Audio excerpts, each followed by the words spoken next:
പ്രിയ സഹോദരങ്ങളെ, 2025 ഓഗസ്റ്റ് മാസം റിട്രീറ്റിൻ്റെ അവസാന ദിവസം ക്വസ്റ്റ്യൻ ആൻഡ് ആൻസേഴ്സുമായുള്ള ബന്ധത്തിൽ ഇന്ന് നിങ്ങളോട് ഉത്തരം പറയാൻ പോകുന്ന ചോദ്യം, ക്രിസ്തേശു ആരാണ്, ജോലി എന്താണ്, എവിടെയാണ്, who is Jesus Christ, what is the job, where is it. യേശു ക്രിസ്തു ആരാണ്? എന്നോട് പറഞ്ഞേ, ദൈവത്തിന്റെ പുത്രനോ, യേശുവോ? നിങ്ങൾ എന്താ ഈ പറയണേ? യേശു അല്ലേ യഹോവ? അല്ല, യേശുവാണ് യഹോവ എന്ന് ഒരു കൂട്ടർ വിളിച്ചു കൂവിയാൽ അതിന്റെ കൂടെ ആമേൻ പറയാൻ നിങ്ങൾ പോവോ? അപ്പൊ ഒരു കൂട്ടർ പറയുന്നു യേശുവാണ് യഹോവ എന്ന്, വേറൊരു കൂട്ടർ പറയുന്നു സ്വർഗീയ പിതാവാണ് യേശു എന്ന്. ആ സ്ഥാനമൊക്കെ മാറ്റിയിട്ട് ഇങ്ങനെ ഇറങ്ങി വന്നതാ. അപ്പൊ ഇതിൽ അങ്ങോട്ടും ഇങ്ങോട്ടും നിങ്ങളുടെ മനസ്സിളകിയാൽ വിഷയമായി. കാരണം നിങ്ങളെ ആരെ പോലെ ആകാനാ സ്വർഗത്തിലെ ദൈവം മുൻനിയമിച്ചിരിക്കുന്നേ? ആരെ പോലെ ആകാനാ? ദൈവപുത്രനായ ക്രിസ്തുവെ പോലെ ആകാൻ. അപ്പോ യേശു ക്രിസ്തുവാണ് യഹോവയെങ്കിൽ സംഭവം പെട്ടില്ലേ? ആദ്യം തന്നെ തിരിച്ചറിയുക, ആരാണ് ക്രിസ്തു. ദൈവത്തിന്റെ വചനം പറയുന്നു, സ്വർഗത്തിലെ ദൈവത്തിന്റെ സന്നിധിയിൽ നിന്ന് വന്ന ദൈവദൂതൻ മറിയയോട് പറയുകയാണ്, ഈ ഗർഭം ധരിച്ച ഒരു പുത്രനെ പ്രസവിക്കും. ശ്രദ്ധിച്ച് കേൾക്കണം, ആറ്റിനാൽ ഓടി ഓടി പോകരുത്. അവൻ അത്യുന്നതന്റെ പുത്രൻ എന്ന് വിളിക്കപ്പെടും. വ്യക്തതയോടെ മനസ്സിലാക്കുക, ക്രിസ്തു ആരാണ്, യേശു ആരാണ്. ക്രിസ്തു അത്യുന്നതന്റെ പുത്രനാണ്. ആ അത്യുന്നതന്റെ പുത്രൻ ആത്മാവാണ്. ജോലി ആത്മലോകത്തിലെ രാജാവാണ്. സ്വർഗസ്ഥ പിതാവ് സകല ഭരണവും ക്രിസ്തുവിന്റെ കയ്യിൽ കൊടുത്തിരിക്കുന്നു. ഇതുകൊണ്ടാണ് പുത്രൻ പറയുന്നത്, പിതാവ് സകലതും എൻ്റെ കയ്യിൽ ഭരമേൽപ്പിച്ചിരിക്കുന്നു. സർവ സൃഷ്ടികൾക്കും സൃഷ്ടികളെ സൃഷ്ടിക്കുന്നതിന് മുമ്പ് സ്വർഗസ്ഥ പിതാവ് തന്നിൽ നിന്ന് ജനിപ്പിച്ച മകനാണ് ക്രിസ്തു. God split operation.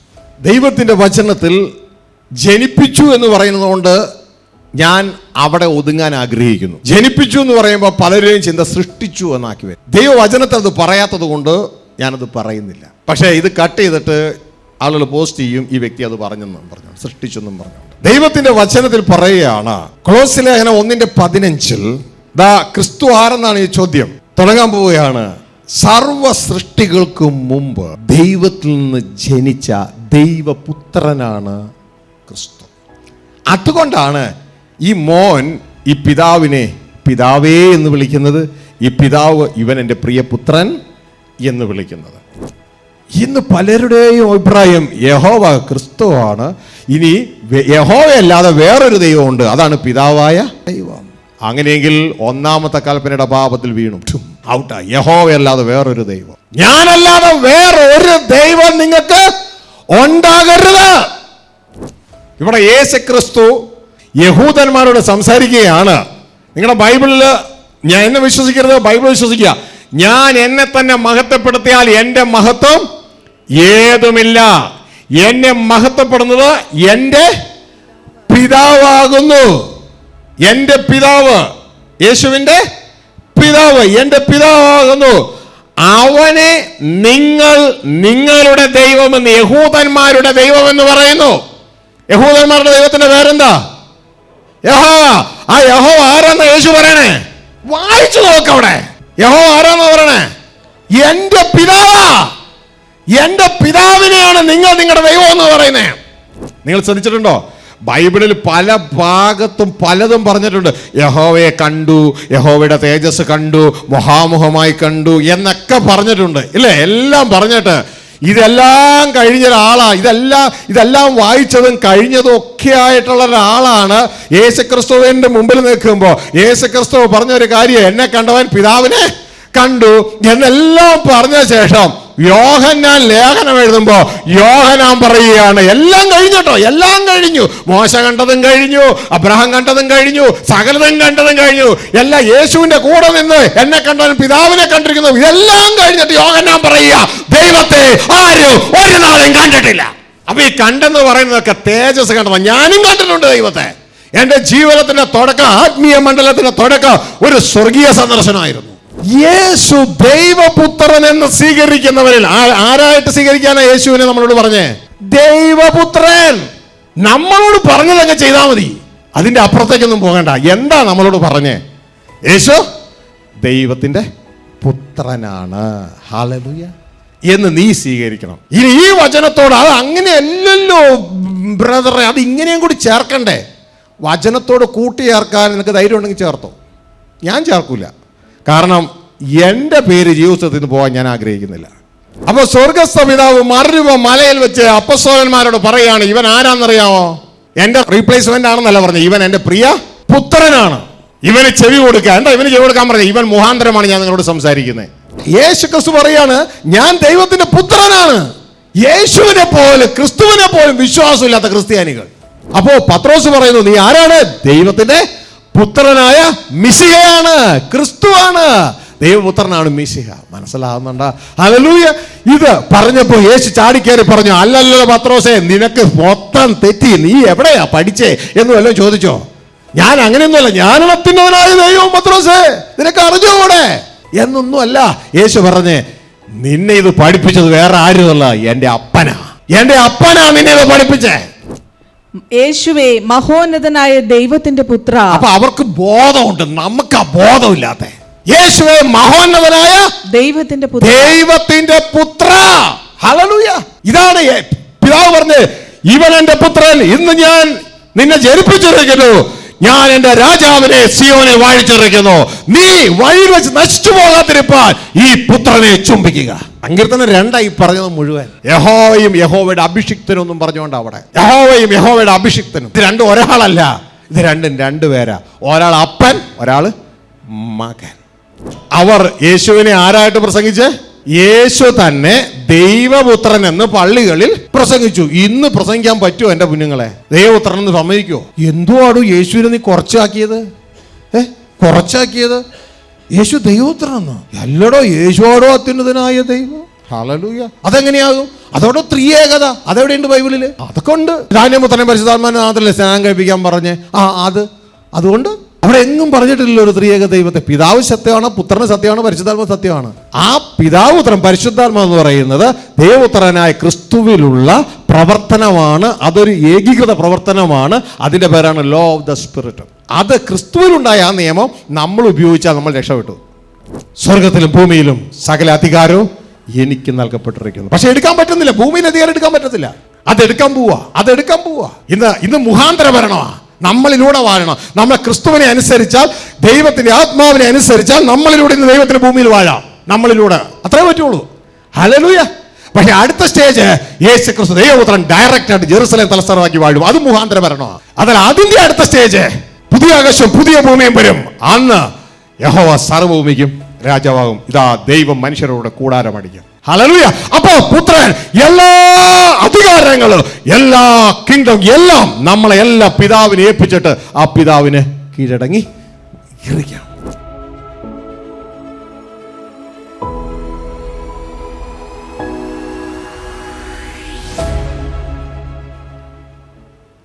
സ്വർഗസ്ഥ പിതാവിൻ്റെയും കർത്താവായ യേശു ക്രിസ്തുവിൻ്റെയും നാമത്തിലെ സ്നേഹവന്ദനം ഈ ശബ്ദ കാഴ്ചപരിധിയിലായിരിക്കുന്ന ഏവരെയും അറിയിക്കുകയാണ്. പ്രിയ സഹോദരങ്ങളെ, 2025 ഓഗസ്റ്റ് മാസ റിട്രീറ്റിൻ്റെ അവസാന ദിവസം ക്വസ്റ്റ്യൻ ആൻഡ് ആൻസേഴ്സുമായുള്ള ബന്ധത്തിൽ ഇന്ന് നിങ്ങളോട് ഉത്തരം പറയാൻ പോകുന്ന ചോദ്യം, ക്രിസ്തുയേശു ആരാണ്? ജോലി എന്താണ്? എവിടെയാണ്? ക്രിസ്തുയേശു ആരാണ്? ജോലി എന്താണ്? എവിടെയാണ്? Who is Jesus Christ? What is the job? Where is it?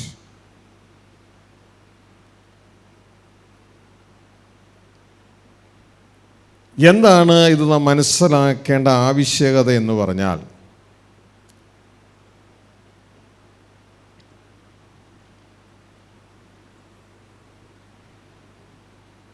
അനേക ഉപദേശങ്ങൾ മനുഷ്യരെ കലക്കുന്ന രീതിയിൽ ക്രിസ്തീയ ലോകത്ത് മനുഷ്യൻ്റെ അജ്ഞത മുതലെടുത്ത് പിശാച് ഇറക്കിയിട്ടിട്ടുണ്ട്.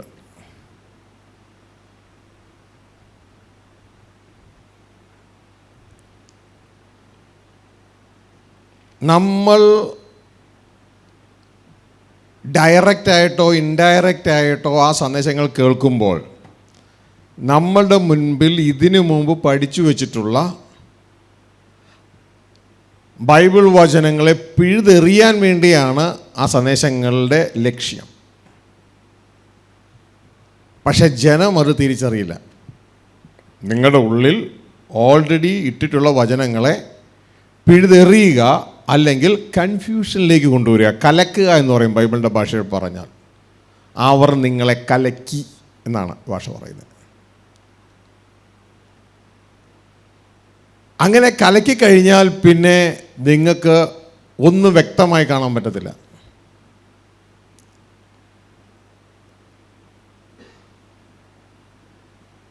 പല മനസ്സായി മാറും. ഒരു മനസ്സല്ല, പല മനസ്സ്. ദൈവത്തിൻ്റെ വചനം പറയുന്നു, ഇരു മനസ്സുള്ളവൻ തൻ്റെ വഴികളിലൊക്കെ അസ്ഥിരനാണ്. അപ്പോൾ പല മനസ്സായാൽ എന്തായിരിക്കും സ്ഥിതി?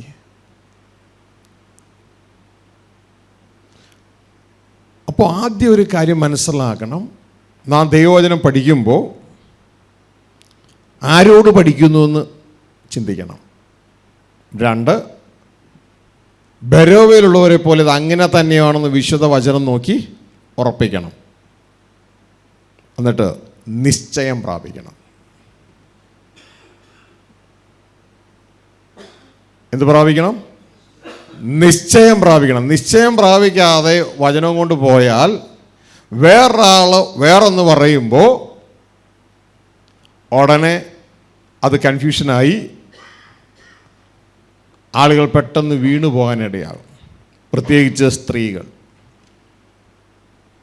ബൈബിൾ പറയുന്നത് അങ്ങനെയാണ്. സ്ത്രീകൾ എത്ര പഠിച്ചാലും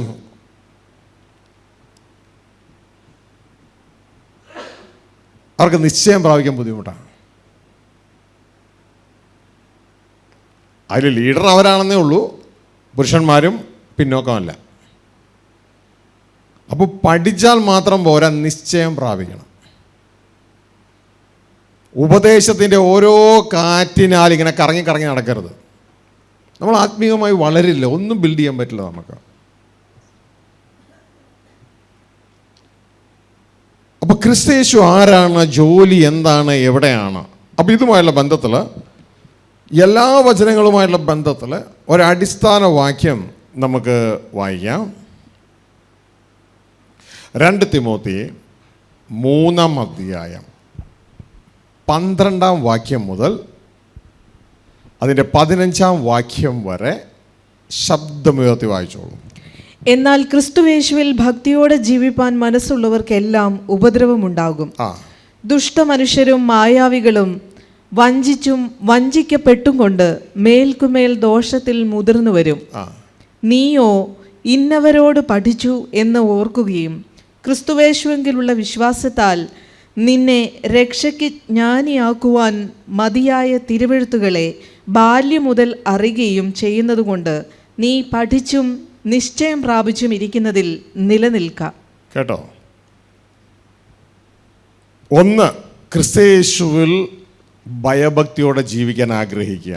അതിൻ്റെ അർത്ഥം ഇങ്ങനെ നിൽക്കണമെന്നല്ല, അത് ഒരു ബോഡി എക്സ്പ്രഷനാണ്.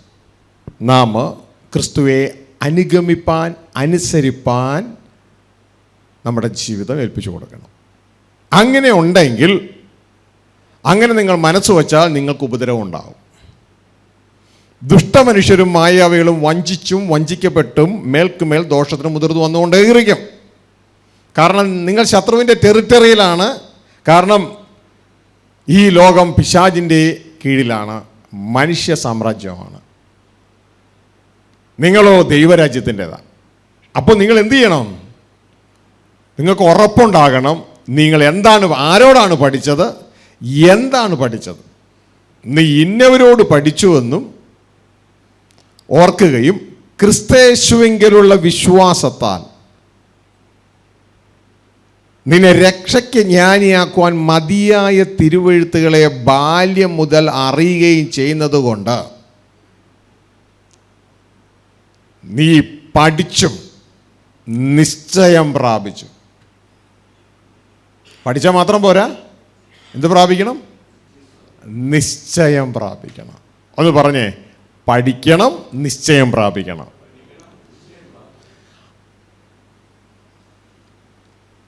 അതിൽ ഉറച്ചു നിൽക്കുക. ഹല്ലേലൂയ. ഇതിനും മാറിപ്പോകരുത്. പിന്നെ ഇന്ന് ക്രിസ്തു ആരെന്ന് തന്നെ സഭയിലെ ജനങ്ങൾക്ക്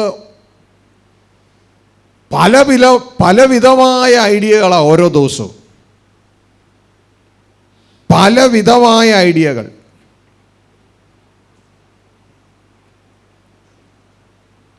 ദൈവത്തിൻ്റെ വചനം പറയുന്നു, ക്രിസ്തയേശുവിലുള്ള വിശ്വാസത്താൽ നിന്നെ രക്ഷയ്ക്ക് ജ്ഞാനിയാക്കുന്ന വചനങ്ങൾ. അപ്പം ഈ ക്രിസ്തു ആരെന്നറിയാതെ എങ്ങനെയായി രക്ഷയ്ക്ക് ജ്ഞാനിയാകുന്നത്? അപ്പോൾ വ്യക്തമായ തിരിച്ചറിവ്, ക്രിസ്തു ആരെന്ന് വേണം, എന്താണ് ജോലി എന്ന് നാം മനസ്സിലാക്കണം, അത് നമ്മളുമായുള്ള ബന്ധം എന്നത് മനസ്സിലാക്കണം, എന്നിട്ട് അതിൽ ഉറച്ചു നിൽക്കണം. മനസ്സിലാവുന്നുണ്ടോ? മനുഷ്യർ ഓരോ ദിവസവും മനുഷ്യരെ ഉപയോഗിച്ച് പിശാച് പലതും പറഞ്ഞുകൊണ്ടിരിക്കും. എഫേസ്യ ലേഖനം 4-ാം അധ്യായം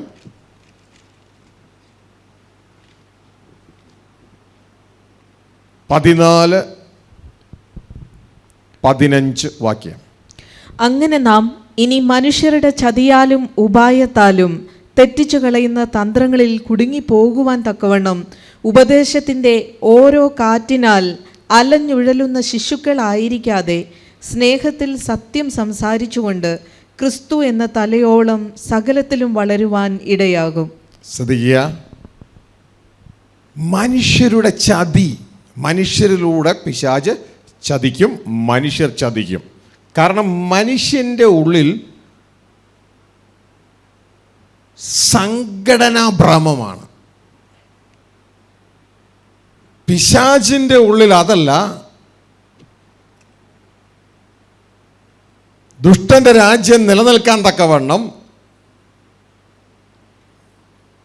ആഗ്രഹിച്ചുകൊണ്ട് മനുഷ്യൻ അവർ തിരിച്ചറിയരുത്, ഈ മനുഷ്യനെയാണ് സ്വർഗത്തിലെ ദൈവം പിശാചിൻ്റെ കിങ്ഡത്തെ എടുത്തു കളയാൻ ഉപയോഗിക്കുന്നത്. ഇവരെ അറിയരുത്. അറിയാതിരിപ്പാൻ പിശാച് ശ്രമിച്ചുകൊണ്ടിരിക്കുമ്പോൾ മനുഷ്യർ ഇതൊന്നും ചിന്തിക്കുന്നില്ല. മനുഷ്യർ അവരുടെ സ്വന്തം രാജ്യം, സ്വന്തം സംഘടനയുടെ ടീച്ചിങ് ശരിയാണെന്ന് വരുത്തി തീർക്കാൻ വേണ്ടി നിൽക്കും.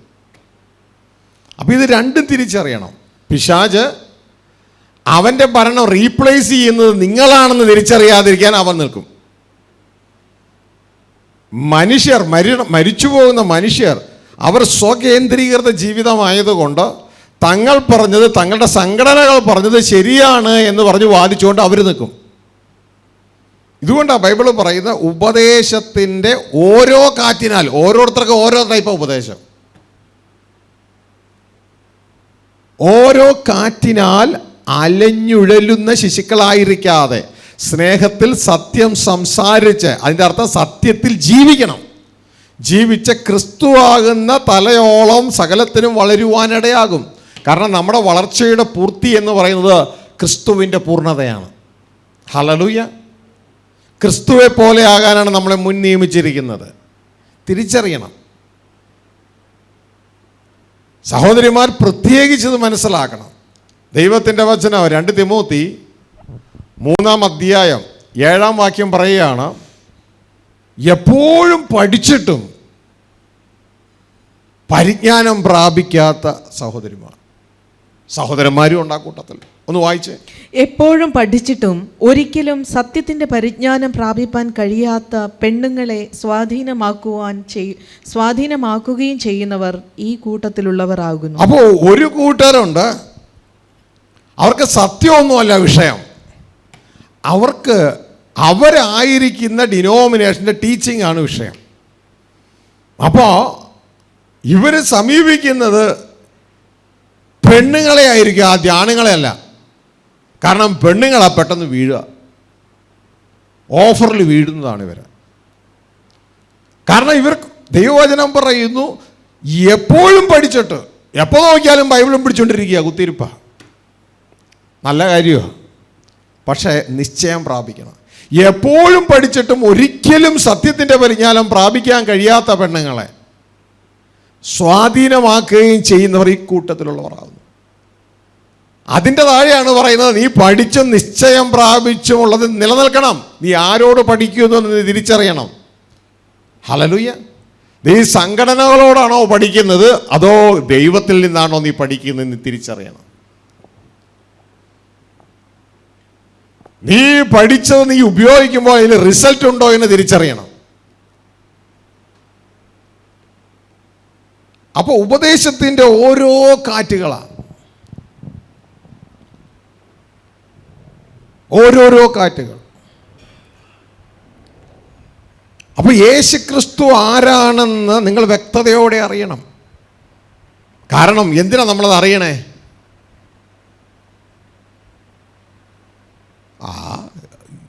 സ്തുതിച്ചാ പോരെ എന്നൊക്കെയായിരിക്കും പലരുടെ അഭിപ്രായം. യേശുക്രിസ്തു ആരാണെന്ന് എന്തിനാ നാം അറിയണേ?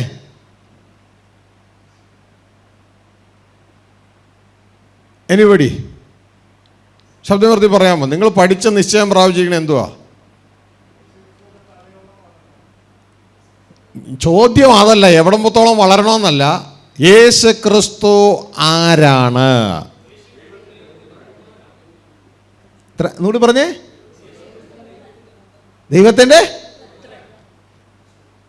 ദൈവത്തിന്റെ പുത്രനോ? യേശുവോ?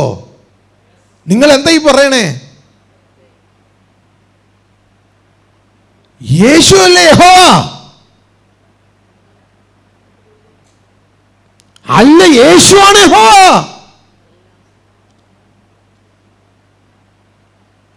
എന്ന് ഒരു കൂട്ടർ വിളിച്ചു കൂവിയാൽ അതിൻ്റെ കൂടെ ആമേൻ പറയാൻ നിങ്ങൾ പോവോ?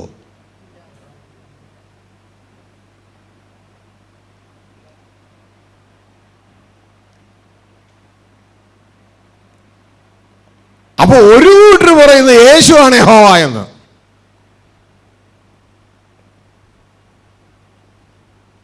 വേറൊരു കൂട്ടർ പറയുന്നു സ്വർഗീയ പിതാവാണ് യേശു എന്ന്.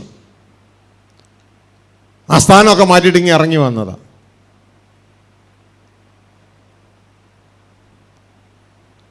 അപ്പൊ ഇതിൽ അങ്ങോട്ടും ഇങ്ങോട്ടും നിങ്ങളുടെ മനസ്സിളകിയാൽ വിഷയമായി. കാരണം നിങ്ങളെ ആരെ പോലെ ആകാനാ സ്വർഗത്തിലെ ദൈവം മുൻനിയമിച്ചിരിക്കുന്നേ? ആരെ പോലെ ആകാനാ? ദൈവപുത്രനായ ക്രിസ്തുവെ പോലെ ആകാൻ. അപ്പോ യേശു ക്രിസ്തുവാണ് യഹോവയെങ്കിൽ സംഭവം പെട്ടില്ലേ? ഹല്ലേലൂയ. അനേകർ അതിന്റെ പുറകെ നടക്കുക, യേശുവാണ് യഹോവ. വേറൊരു ടീം പറയുന്നത് അങ്ങനെയല്ല, യഹോവ എന്ന് പറഞ്ഞാൽ കള്ളനാ, പിശാച. ഉപദേശത്തിന്റെ ഓരോരോ കാറ്റുകൾ.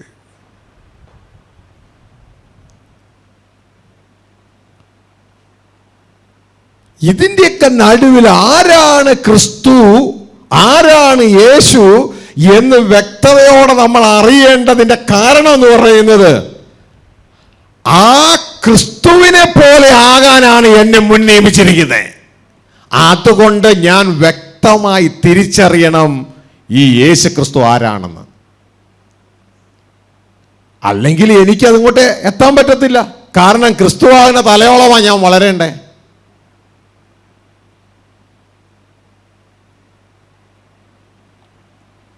അപ്പോൾ പ്രിയ സഹോദരങ്ങളെ, നിങ്ങൾ വ്യക്തമായി തിരിച്ചറിയണം. വചനത്തിലൂടെ നമ്മൾ കാര്യങ്ങളെ സ്പെസിഫൈ ചെയ്യും, വചനം കൂടാതെ ഒന്നും പറയരുത്.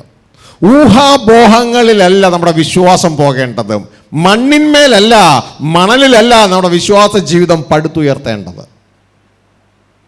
അങ്ങനെ പടുത്തുയർത്തിയാൽ കാറ്റും പേമാരിയും ഒക്കെ വരുമ്പോൾ നമ്മുടെ വിശ്വാസ ജീവിതം താഴെ വീഴും. അപ്പോൾ വ്യക്തമായി വിശുദ്ധ ബൈബിളിലെ വചന അടിസ്ഥാനത്തിൽ വേണം നാം കാര്യങ്ങളെ തിരിച്ചറിയാൻ. ആദ്യം തന്നെ തിരിച്ചറിയുക, ആരാണ് ക്രിസ്തു. ദൈവത്തിൻ്റെ വചനം പറയുന്നു, സ്വർഗത്തിലെ ദൈവത്തിൻ്റെ സന്നിധിയിൽ നിന്ന് വന്ന ദൈവദൂതൻ മറിയയോട് പറയുകയാണ്, നീ ഗർഭം ധരിച്ച ഒരു പുത്രനെ പ്രസവിക്കും. ശ്രദ്ധിച്ച് കേൾക്കണം, കാറ്റിനാൽ ഓടി ഓടി പോകരുത്. അവൻ അത്യുന്നതന്റെ പുത്രൻ എന്ന് വിളിക്കപ്പെടും. വ്യക്തതയോടെ മനസ്സിലാക്കുക, ക്രിസ്തു ആരാണ്, യേശു ആരാണ്. ക്രിസ്തു അത്യുന്നതന്റെ പുത്രനാണ്. ആ അത്യുന്നതന്റെ പുത്രൻ ആത്മാവാണ്. ജോലി ആത്മലോകത്തിലെ രാജാവാണ്. സ്വർഗസ്ഥ പിതാവ് സകല ഭരണവും ക്രിസ്തുവിന്റെ കയ്യിൽ കൊടുത്തിരിക്കുന്നു.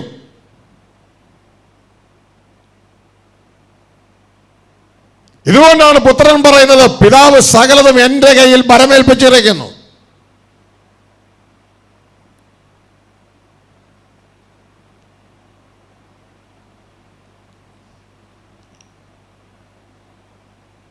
ദൈവം സൃഷ്ടികർമ്മം ചെയ്യുന്നതിന് മുമ്പ്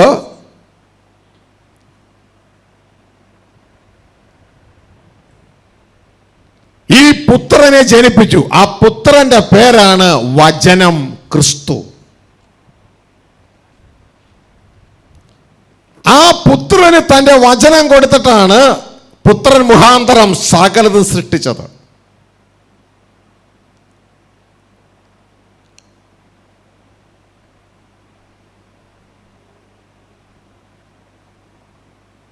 ആ പുത്രനാണ് സകലത്തെയും വാഴുന്നത്. ആർക്കു വേണ്ടി? പിതാവിന് വേണ്ടി.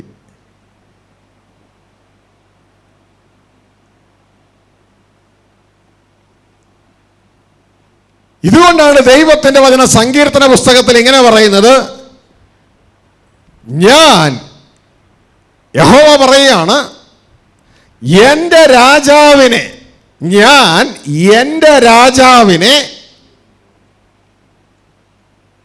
സിയോനിൽ വാഴിച്ചിരിക്കുന്നു. ആര്? യഹോവയാം ദൈവം തനിക്ക് വേണ്ടി സകലതും വാഴുവാൻ തൻ്റെ രാജാവിനെ, അതാണ് എൻ്റെ തൊട്ട് അടിയിൽ പറയുന്നത്, നീ എൻ്റെ പുത്രൻ, ഇന്ന് ഞാൻ നിന്നെ ജനിപ്പിച്ചിരിക്കുന്നു. അവനെ സിയോനിൽ രാജാവായി ആര് വാഴിച്ചു? യഹോവയാം ദൈവം വാഴിച്ചു. ഹല്ലേലൂയ.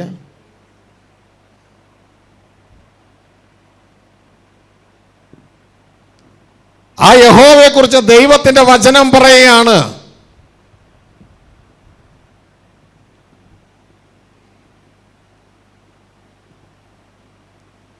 ഞാനാണ് ദൈവം, എനിക്ക് മുമ്പ് ഇതുപോലൊരു ദൈവമില്ല, എനിക്ക് ശേഷവും ഇതുപോലൊരു ദൈവമില്ല.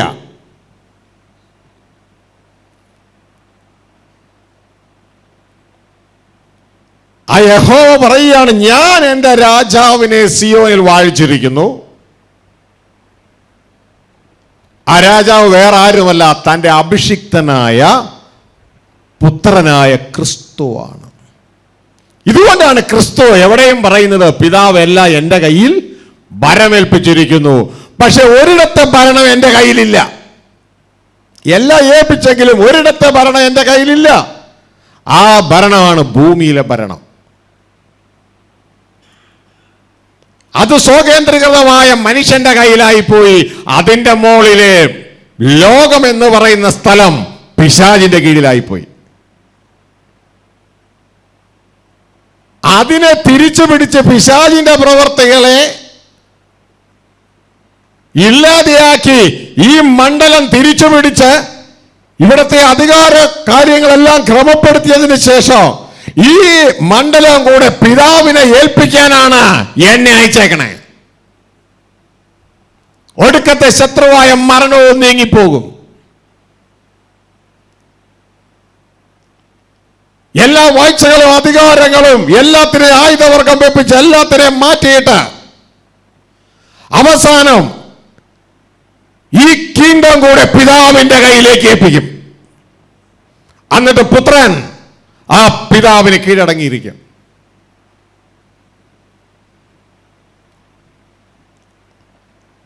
പുത്രൻ ഒരു പ്രത്യേക അസൈൻമെന്റുമായിട്ടാണ് ഭൂമിയിലേക്ക് വന്നത്. സ്ത്രീയുടെ സന്തതി സർപ്പത്തിന്റെ തല തകർക്കും. എന്നാൽ ഉൽപ്പത്തി പുസ്തകം 3:15 അസൈൻമെന്റ് ഇതുവരെ നിവർത്തിക്കപ്പെട്ടിട്ടില്ല. കാൽവരി ക്രോസിൽ അതിന്റെ നിവർത്തീകരണം സ്റ്റാർട്ട് ചെയ്തു. റോമ 16:20 ദൈവത്തിന്റെ വചനം പറയുന്നത്, സമാധാനത്തിന്റെ ദൈവമോ വേഗത്തിൽ സാത്താനെ നിങ്ങളുടെ കാൽ കീഴിൽ ചതച്ചു കളയും. സർപ്പത്തിന്റെ തല തകർക്കണം. ഹല്ലേലൂയ. നിങ്ങളുടെ കാൽ കീഴിൽ ചതച്ചു കളയും. സ്ത്രീയുടെ സന്തതിയുടെ കീഴിൽ ചതച്ചു കളയും. ഹല്ലേലൂയ. സ്ത്രീ വേറെ ആരുമല്ല, സഭയാണ്. ഹല്ലേലൂയ. വിളിക്കപ്പെട്ടവരുടെ കൂട്ടത്തിൽ തെരഞ്ഞെടുക്കപ്പെട്ട ഒരു കൂട്ടമുണ്ടാകും. അതിന്റെ ആദ്യ ഫലം ക്രിസ്തുവാണ്. കടന്നുപോയി കഴിഞ്ഞു. എന്ത് ചെയ്തിട്ട്? പിശാചിനെ തകർത്തിട്ടാ പോയത്. ഇനി നമ്മളാണ് തകർക്കേണ്ടത്, ക്രിസ്തുവിൽ നിലനിന്നുകൊണ്ട്. അങ്ങനെ പിശാചിന്റെ കിങ്ഡത്തെ ഇവിടെ നിന്ന് മാറ്റും. വെളിപ്പാട് പുസ്തകം 11:15 പറയുന്നത് പോലെ, ഏഴാമത്തെ ദൂതൻ കാഹളമോതുമ്പോൾ ഈ ലോകരാജ്യത്വം മാറും. പിശാചിന്റെ കയ്യിൽ നിന്ന് മാറ്റപ്പെടും ഈ ലോകരാജ്യത്വം നമ്മളുടെ ദൈവത്തിനും അവന്റെ ക്രിസ്തുവിനും. എന്ത് ഈ അവന്റെ ക്രിസ്തു എന്ന് പറഞ്ഞാൽ, ഈ യഹോവയാം ദൈവത്തിന്റെ പിതാവായ ദൈവത്തിന്റെ രാജാവാണ് ക്രിസ്തു. ഭൂമിയുടെ ഭരണവും ലോക ഭരണവും കൂടെ തിരിച്ചു പിടിക്കും. എന്നിട്ടാണ് വിശുദ്ധന്മാരായ നമുക്ക് തരുന്നത്. ഇതുകൊണ്ടാണ് ദൈവത്തിന്റെ വചനം പറയുന്നത്, വളരെ വ്യക്തതയോടെ ദൈവത്തിന്റെ വചനം പറയുകയാണ്. യേശു പറയാണ്, ചെറിയ ആട്ടിൻകൂട്ടമേ ഭയപ്പെടേണ്ട, കാരണം നിങ്ങളുടെ പിതാവ് ഭരണം, കിങ്ഡം നിങ്ങൾക്ക് തരുവാൻ പ്രസാദിച്ചിരിക്കുന്നു. ആദ്യം ഇത് തിരിച്ചു പിടിക്കണ്ടേ? ഹല്ലേലൂയ. അതിന് നമ്മുടെ ലീഡറാ, അതിന് നമ്മുടെ കർത്താവാണ് ദൈവത്തിന്റെ പുത്രനായ ക്രിസ്തു. തിരിച്ചറിയുക, ക്രിസ്തു ഈ ഭൂമിയിലായിരുന്നപ്പോൾ തന്നെ തനിക്ക് സ്വർഗത്തിലും ഡ്യൂട്ടിയുണ്ട്. കാരണം താൻ സർവപ്രപഞ്ചത്തിന്റെ രാജാവാ. സർവപ്രപഞ്ചത്തിന്റെ രാജാവാ. ഹല്ലേലൂയ.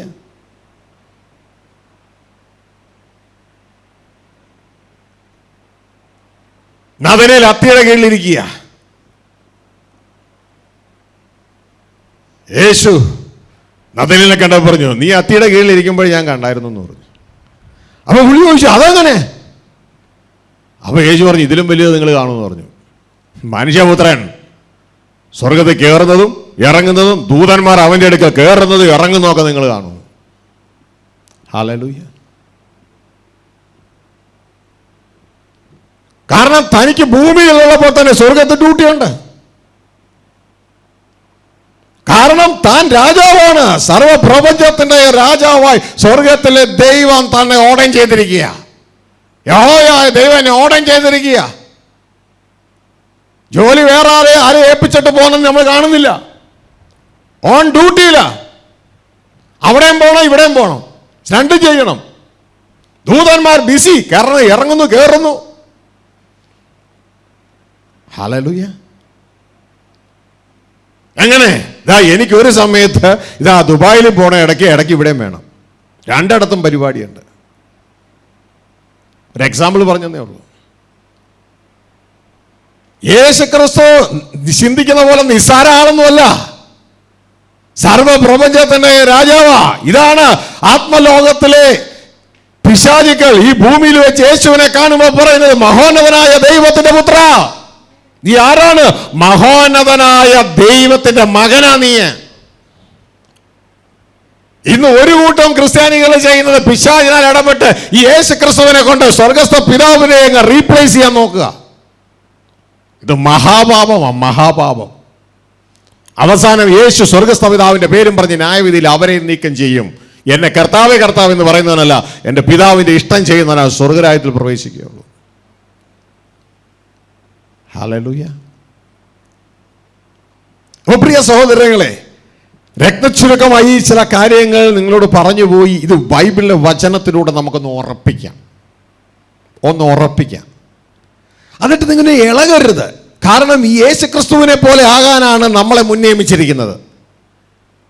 ഈ ഒരു ഉറപ്പ് വേണം. റോമ 8:29 പറയുകയാണ്, ദൈവം തൻ്റെ പുത്രനായ ക്രിസ്തു അനേക സഹോദരന്മാരിൽ ആദ്യം ജനിച്ചവനാകേണ്ടതിന് ആ ക്രിസ്തുവിന്റെ സ്വരൂപത്തിന് അനുരൂപമാകുവാൻ ഇതാ പ്രിയ സഹോദരങ്ങളെ, നമ്മളെ മുൻ നിയമിച്ചു. അങ്ങനെയെങ്കിൽ ഈ ക്രിസ്തു ആരെന്നുള്ളൊരു ബോധം ഇല്ല എങ്കിൽ നമ്മൾ എങ്ങനെ അങ്ങോട്ടേക്ക് ഹെഡ് ചെയ്യും? ഹല്ലേലൂയ. നിങ്ങളെ ഒരു സ്ഥലത്തേക്ക് യാത്ര പോകാൻ ഒരാൾ ആഗ്രഹിച്ചു. ഒരാൾ പറഞ്ഞു നിങ്ങളോട് ഡൽഹിക്ക് പോകാനാണ് പറഞ്ഞത്. വേറൊരാൾ വന്നു പറഞ്ഞു ഏയ് ഡൽഹിക്ക് അല്ലടോ നിങ്ങൾ പോകേണ്ടത് ബോംബെക്കാണ്. അപ്പൊ വേറൊരാൾ എന്ന് പറഞ്ഞു അവിടെ അല്ലടോ നിങ്ങൾ പോകേണ്ടത് ബാംഗ്ലൂരാ. അപ്പൊ വേറൊരാൾ എന്ന് പറഞ്ഞു ചെന്നൈയിലാ. നിങ്ങൾ ആകെപ്പെട്ട് എവിടെ പോകും?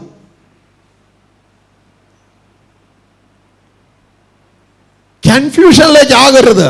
വേറെ ഒരു കാര്യവും നിങ്ങൾ പ്രോപ്പറായിട്ട് അറിഞ്ഞില്ലെങ്കിലും കുഴപ്പമില്ല. ഹല്ലേലൂയ.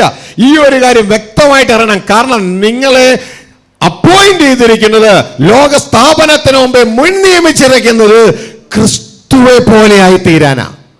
അതുകൊണ്ട് ക്രിസ്തു ആരെന്ന് വ്യക്തമായി തിരിച്ചറിയണം. ഹല്ലേലൂയ. ബൈബിളിലൂടെ തന്നെ തിരിച്ചറിയണം. അവര് പറഞ്ഞത് കേൾക്കണ്ട, ഇവരും പറഞ്ഞത് കേൾക്കണ്ട, ഞാൻ പറയുന്നത് കേൾക്കണ്ട. വിശുദ്ധ ബൈബിളിൽ ക്രിസ്തു ആരെന്ന് പറയുന്നത് സത്യത്തോടെ കേൾക്കുക. ഹല്ലേലൂയ. എന്നിട്ട് ഇന്ന ആളല്ല എന്ന് നമുക്ക് മനസ്സിലാക്കാൻ പറ്റും. ഇനി മറ്റൊരു കാര്യം നിങ്ങൾ തിരിച്ചറിയേണ്ടത്, പലർക്കും പഴയ ഉടമ്പടി വായിക്കുമ്പോൾ അവർ നല്ലവരാ, പക്ഷേ അവർക്ക് മനസ്സിലാകുന്നില്ല. അവിടെ യഹോവ രക്ഷിക്കുന്നു എന്ന് പറയുമ്പോൾ, പുതിയ ഉടമ്പടിയിൽ വരുമ്പോൾ യേശു രക്ഷിക്കുന്നു എന്ന് പറയുന്നു. അപ്പൊ അവരുടെ ചിന്തയിൽ പഴയ ഉടമ്പടിയിൽ യഹോവയല്ലേ രക്ഷിക്കുന്നത്, പുതിയതിൽ യേശു രക്ഷിക്കുന്നു. അപ്പൊ യേശു തന്നെയല്ലേ യഹോവ എന്ന് അവർ ചിന്തിക്കണേ. അവർക്കറിയില്ല മുഖാന്തര ഭരണവും നേരിട്ടുള്ള ഭരണവും അവർക്കറിയില്ല. ദൈവത്തിന്റെ ഡയറക്റ്റ് ആയിട്ടുള്ള ഭരണവും ദൈവത്തിന്റെ ഇൻഡയറക്റ്റ് ആയിട്ടുള്ള ഭരണവും അവർക്ക് അറിയാത്തത് കൊണ്ടാണ് അവരങ്ങനെ ചിന്തിക്കുന്നത്. പഴയ ഉടമ്പടിയിൽ ജഡ്ജി ഇതാ യഹോവയായ ദൈവമാ, പക്ഷെ പുതിയതിലേക്ക് വരുമ്പോൾ യേശു ക്രിസ്തു ന്യായം വിധിക്കുന്നു. അപ്പൊ യഹോവ യേശു അല്ലേ എന്ന് അവർ ചിന്തിക്കുന്നു. ഒരിക്കലും അല്ല. ഇവിടെ മനസ്സിലാക്കേണ്ട കാര്യം എന്ന് പറയുന്നത്, യഹോവയായ ദൈവം പുത്രൻ മുഖാന്തരം ന്യായം വിധിക്കുന്നു, അത്രേ ഉള്ളൂ. ഹല്ലേലൂയ. യഹോവയാണ് രക്ഷകൻ, എന്നാൽ യഹോവ തന്റെ പുത്രനായ ക്രിസ്തു മുഖാന്തരം രക്ഷിക്കുന്നു, അത്രേ ഉള്ളൂ. ഇതൊരു മുഖാന്തര ഭരണോ മറ്റത് ഡയറക്റ്റ് ആയിട്ടുള്ള ഭരണോ. സക്രിയ 14:9 നമ്മൾ കേട്ടു. അന്നാളിൽ എന്ത് സംഭവിക്കും? യഹോവ സർവ്വഭൂമിക്കും രാജാവാകും, അന്ന് അവന്റെ നാമം ഏകമായിരിക്കും. ഹല്ലേലൂയ. എന്താ കാരണം? ഇതാ അതിനു മുമ്പ് താൻ മുഖാന്തരത്തിലൂടെ വാണു. എന്നാൽ ആ സമയം വരുമ്പോൾ മുഖാന്തരത്തിലൂടെ അല്ല, ദൈവം ഡയറക്റ്റ് സ്വർഗത്തിലെ ദൈവം ഇതാ ദൈവത്തിന്റെ കൂടാരം മനുഷ്യരോടുകൂടെ. ഹല്ലേലൂയ. ദൈവം മനുഷ്യരോടുകൂടെ പാർക്കും. അതുകൊണ്ട് ദൈവത്തിന്റെ വചനം പറഞ്ഞത് യഹോവ ഭൂമിയെ വാഴും. ഇതാണ് നമ്മളോട് പ്രാർത്ഥിക്കാൻ പറഞ്ഞത്. സ്വർഗസ്ഥനായ ഞങ്ങളുടെ പിതാവേ എന്ന് യേശു പ്രാർത്ഥിക്കാൻ പറഞ്ഞത് എന്തിനു വേണ്ടിയാ? ഈ സ്വർഗത്തിലെ ദൈവം ഭൂമിയെ വാഴണം. ഞങ്ങളുടെ പിതാവേ, എങ്ങനെ അങ്ങയുടെ നാമം മഹത്വപ്പെടണമേ, അങ്ങയുടെ രാജ്യം മഹത്വപ്പെടണമേ. എങ്ങനെ? അങ്ങയുടെ രാജ്യം വരണമേ. എവിടെ? ഭൂമിയിൽ. സ്വർഗത്തിലെ രാജ്യം, അങ്ങയുടെ ഭരണം ഭൂമിയിൽ വരണം. സക്രിയ 14:9 നിവർത്തീകരിക്കപ്പെട്ടു. യഹോവ സർവ്വഭൂമിക്കും രാജാവാകും. ഹല്ലേലൂയ. വെളിപ്പാട് 21 ഇതാ 3 അതിൽ അവിടെ നിവർത്തീകരിക്കപ്പെട്ടു. ഇതാ ദൈവത്തിന്റെ കൂടാരം മനുഷ്യരോടുകൂടെ. ദൈവം മനുഷ്യരോടുകൂടെ കൂടാരം അടിക്കുന്നു. ദൈവം മനുഷ്യരോടുകൂടെ പാർക്കും. ഇതാണ് യേശുക്രിസ്തു വിളിച്ചു പറഞ്ഞത്. സുവിശേഷം, ദൈവരാജ്യം സമീപിച്ചിരിക്കുന്നു, നിന്റെ അപ്പൻ നിന്നോടുകൂടെ പാർക്കാനുള്ള കാലം സമീപിച്ചു. അതുകൊണ്ട് മനുഷ്യ, നീ സ്വകേന്ദ്രീകൃത ജീവിതം വിട്ട് ദൈവ കേന്ദ്രീകൃത ജീവിതത്തിലേക്ക് മാനസാന്തരപ്പെടുക. ഹല്ലേലൂയ. നിന്റെ അപ്പൻ നിന്നോടുകൂടെ താമസിക്കാൻ വരികയാ. ദൈവം വാഴാൻ പോവുകയാ. ഹല്ലേലൂയ. ഇതുകൊണ്ടാണ് ദൈവത്തിന്റെ വചനം 1000 വർഷം ഭരണത്തിന് ശേഷം ക്രിസ്തു സകല കിങ്ഡവും സകലത്തെയും കീഴാക്കിയിട്ട് സകല കിങ്ഡവും അപ്പനോട് കൊടുത്തിട്ട് അപ്പന് കീഴടങ്ങിയിരിക്കുന്നത്. അപ്പ വാണാട്ടെ. ഹല്ലേലൂയ. അതുവരെയുള്ള മുഖാന്തര ഭരണം. സ്വർഗത്തിലെ ദൈവം ഭൂമിയിലില്ല, സ്വർഗത്തിലാണ്. മുഖാന്തര ഭരണമായിരുന്നു. തന്റെ പുത്രനായ ക്രിസ്തുവിലൂടെയാണ് വാണത്, ക്രിസ്തുവിലുള്ളവരിലൂടെയാണ് വാണത്. എന്നാൽ ഇതാ അപ്പൻ ദൈവത്തിന്റെ കൂടാരം മനുഷ്യരോടുകൂടെ എത്തി. ഹല്ലേലൂയ. യേശുക്രിസ്തു എപ്പോ വരെ വാഴാനാ ബൈബിൾ പറയണേ? സകല ശത്രുക്കളെ കീഴാക്കുന്നത് വരെ അവൻ വാഴണം, അല്ലേ? എന്തിനാ വരയിട്ടെ? അത് കഴിഞ്ഞാൽ ഭരണം അപ്പനെ ഏൽപ്പിക്കണം. ഹല്ലേലൂയ. അത് ദൈവരാജ്യത്തിന്റെ 3ാമത്തെ സ്റ്റേജാ. ദൈവരാജ്യം ഒരു സ്ത്രീ എടുത്ത് 3 പറ മാവിൽ ഒളിച്ചു വെച്ച പുളിപ്പ. 3 പറ മാവ്, 1 അല്ല 2 അല്ല 3 സ്റ്റേജുകളിൽ അത് വളരുന്നത്. ഒന്ന് നമ്മുടെ ഹൃദയത്തിൽ, നമ്മുടെ ഉള്ളിൽ, അതിപ്പോൾ നടന്നുകൊണ്ടിരിക്കുക. അത് ഹാൻഡിൽ ചെയ്യുന്നത് ദൈവത്തിൻ്റെ പരിശുദ്ധാത്മാവാണ്. നമ്മുടെ ഉള്ളിലാണ് ഇന്ന് ദൈവരാജ്യം. ഹല്ലേലൂയ. ദൈവരാജ്യം കാണത്തക്ക വണ്ണമല്ല, അത് നിന്റെ ഉള്ളിൽ തന്നെയുണ്ട്. നിന്റെ ഉള്ളിൽ തന്നെയുണ്ട്. ഉള്ളിലാ ദൈവരാജ്യം. ഹല്ലേലൂയ. ശരീരത്തിന്റെ പുറത്താണ് ഇതാ USA-യും ചൈനയും പാകിസ്ഥാനും കാനഡയും ഒക്കെ ശരീരത്തിന്റെ പുറത്ത്. പക്ഷെ നിന്റെ ശരീരത്തിന്റെ ഉള്ളിലാണ് ദൈവരാജ്യം. ദൈവരാജ്യത്തിന്റെ അന്തരീക്ഷമാണ് അത്. നീതിയും സമാധാനവും പരിശുദ്ധാത്മാവിലുള്ള സന്തോഷവും അത് നമ്മുടെ ഉള്ളിലാ. എന്നാൽ അതിന്റെ അടുത്ത സ്റ്റേജ് വരുമ്പോൾ അത് നമ്മുടെ പുറത്തേക്ക് വ്യാപരിക്കും. പരിശുദ്ധാത്മാവ് മാത്രമല്ല, യേശുക്രിസ്തു ജെറുസലേം തലസ്ഥാനമാക്കി ഈ ഭൂമിയെ വാഴാൻ തുടങ്ങും. എത്ര കാലം? 1000 വർഷം. 2ാമത്തെ സ്റ്റേജാണ്. ആ 2ാമത്തെ സ്റ്റേജ് കഴിഞ്ഞ് സകല ശത്രുക്കളെയും പിശാചിനെയും തീപ്പോയിലാക്കി കഴിഞ്ഞ് പുതിയ ആകാശവും നീതി വസിക്കുന്ന പുതിയ ആകാശവും പുതിയ ഭൂമിയും വരും. അതാണ് അതിന്റെ 3ാമത്തെ സ്റ്റേജ്. അപ്പോൾ ഇത് ദൈവത്തിന്റെ വചനം പറയുന്നു, ദൈവത്തിന്റെ കൂടാരം മനുഷ്യരോടുകൂടെ, ദൈവം മനുഷ്യരോടുകൂടെ പാർക്ക്. സ്വർഗസ്ഥനായ പിതാവേ എന്ന് പറഞ്ഞുകൊണ്ട് പ്രാർത്ഥിക്കാൻ നമ്മളോട് ആവശ്യപ്പെട്ട പ്രാർത്ഥനയുടെ ഉത്തരം നിറവേറും. ദൈവത്തിന്റെ രാജ്യം ഭൂമിയിലെത്തി. ഹല്ലേലൂയ. ദൈവം മനുഷ്യരുടെ കൂടെ പാർക്കും. ഹല്ലേലൂയ. സന്തോഷമുണ്ടോ നിങ്ങൾക്ക്? സന്തോഷമുണ്ടോ? എൻ്റെ പ്രിയ കുഞ്ഞുങ്ങളെ, മനസ്സിലാക്കുക, ഇവിടെ ദൈവം ഇതൊരു ബ്ലൂ പ്രിന്റ് പറഞ്ഞതേ ഉള്ളൂ. ഇതൊക്കെ എക്സ്പ്ലെയിൻ ചെയ്ത് വചനത്തിലൂടെ പഠിക്കേണ്ടതാണ്. ഇതുകൊണ്ടാണ് ദൈവത്തിൻ്റെ വചനം സ്വർഗസ്ഥ പിതാവിന് കൊടുത്തിരിക്കുന്ന ക്യാപ്ഷൻ. ഇന്ന് കഴിഞ്ഞ ദിവസം 3 ചെയറിട്ടൂടെ കാണിച്ചതെന്ന് ഓർക്കണ്ടോ നിങ്ങൾ? ഇന്നത്തെ ലോകത്തിരിക്കുന്നവൻ, മുമ്പിലത്തെ ദൂതന്മാരുടെ ലോകത്ത് ഇരുന്നവൻ, പുതിയ ആകാശവും പുതിയ ഭൂമിയും വരുമ്പോൾ അവിടെ വെളിപ്പെടുന്നവൻ, വരുന്നവൻ അവിടെ ഇരിക്കാൻ. ഹല്ലേലൂയ. ഈ ഒരു ക്യാപ്ഷൻ വേറെ ഒരാൾക്കുമില്ല. ഹല്ലേലൂയ. ഇരിക്കുന്നവൻ, ഇരുന്നവൻ, വരുന്നവൻ. അത് ക്രിസ്തുവിൻ്റെ ക്യാപ്ഷനല്ല, ക്രിസ്തു വേറെ ക്യാപ്ഷനാണ്. ഹല്ലേലൂയ. അപ്പോൾ ഈ കാര്യങ്ങൾ വളരെ വ്യക്തതയോടെ നിങ്ങൾ തിരിച്ചറിയണം. നിങ്ങൾ ഒരുങ്ങണം. കാരണം നിങ്ങൾ ക്രിസ്താനുരൂപന്മാരായ ദൈവത്തിൻ്റെ മക്കളായി, ക്രിസ്തുവിൻ്റെ സഹോദരങ്ങളായി, ക്രിസ്തുവിൻ്റെ കൂട്ടവകാശികളായി ബൈബിൾ പറയുമ്പോൾ അതിലേക്ക് നമ്മൾ വ്യക്തതയോടെ ഫോക്കസ് വേണം. കാരണം ജയിച്ചാലേ അവിടെ എത്തൂ, ജയിച്ചില്ലെങ്കിൽ അവിടെ എത്തത്തില്ല. യേശുവിനെ കർത്താവായി സ്വീകരിക്കുന്നതാണ് അതിൻ്റെ തുടക്കം. പക്ഷെ കർത്താവായി സ്വീകരിച്ചുകൊണ്ട് അവിടെ എത്തണമെന്ന് നിർബന്ധമില്ല. മത്തായി 7:21, 22, 23 ദൈവദാസന്മാരും വിശ്വാസികൾ യേശുവിനെ കർത്താവായി സ്വീകരിച്ചവരാ. അവരെ ഒരെണ്ണം യേശുക്രിസ്തു സ്വർഗരാജ്യത്തിൽ തൻ്റെ പിതാവിൻ്റെ അടുക്ക് കയറ്റിയില്ല. ഹല്ലേലൂയ. അപ്പോൾ ജയിച്ചാലേ കയറും. ഇതാ കർത്താവായ യേശുക്രിസ്തു സദൂക്യരുടെ കൂട്ടത്തിൽ ജനത്തോട് പറയുന്നത്, ഈ ലോകത്ത് നിന്ന് ആ ലോകത്തിലേക്ക് യോഗ്യത പ്രാപിക്കുന്നവർ, യോഗ്യത വേണം. യോഗ്യത പ്രാപിക്കുന്നവർ യോഗ്യത വേണം. അവർ വിവാഹം കഴിക്കുന്നുമില്ല, വിവാഹത്തിന് കൊടുക്കുന്നുമില്ല. അവർ ഇനി ജഡരൂപികളല്ല, അവർ ആത്മരൂപികളാ. അവർ ദൈവദൂത തുല്യര്. അവരുടെ പേരിനി ദൈവപുത്രന്മാരുമാണ്. ദൈവത്തിന്റെ മക്കളാ അവര്. കാൺമിന് എത്ര വലിയ സ്നേഹം പിതാവ് നമുക്ക് നൽകിയിരിക്കുന്നു, നാം ദൈവമക്കളെന്ന് വിളിക്കപ്പെടാൻ. ഇപ്പോൾ മനുഷ്യമക്കളാ, എന്നാൽ ദൈവമക്കളായി വിളിക്കപ്പെടാൻ നമുക്ക് വലിയ ഭാഗ്യം തന്നിരിക്കുകയാ. എങ്ങനെയാ അത് കിട്ടിയേ? യേശുവിനെ കൈക്കൊണ്ടതിലൂടെയാ.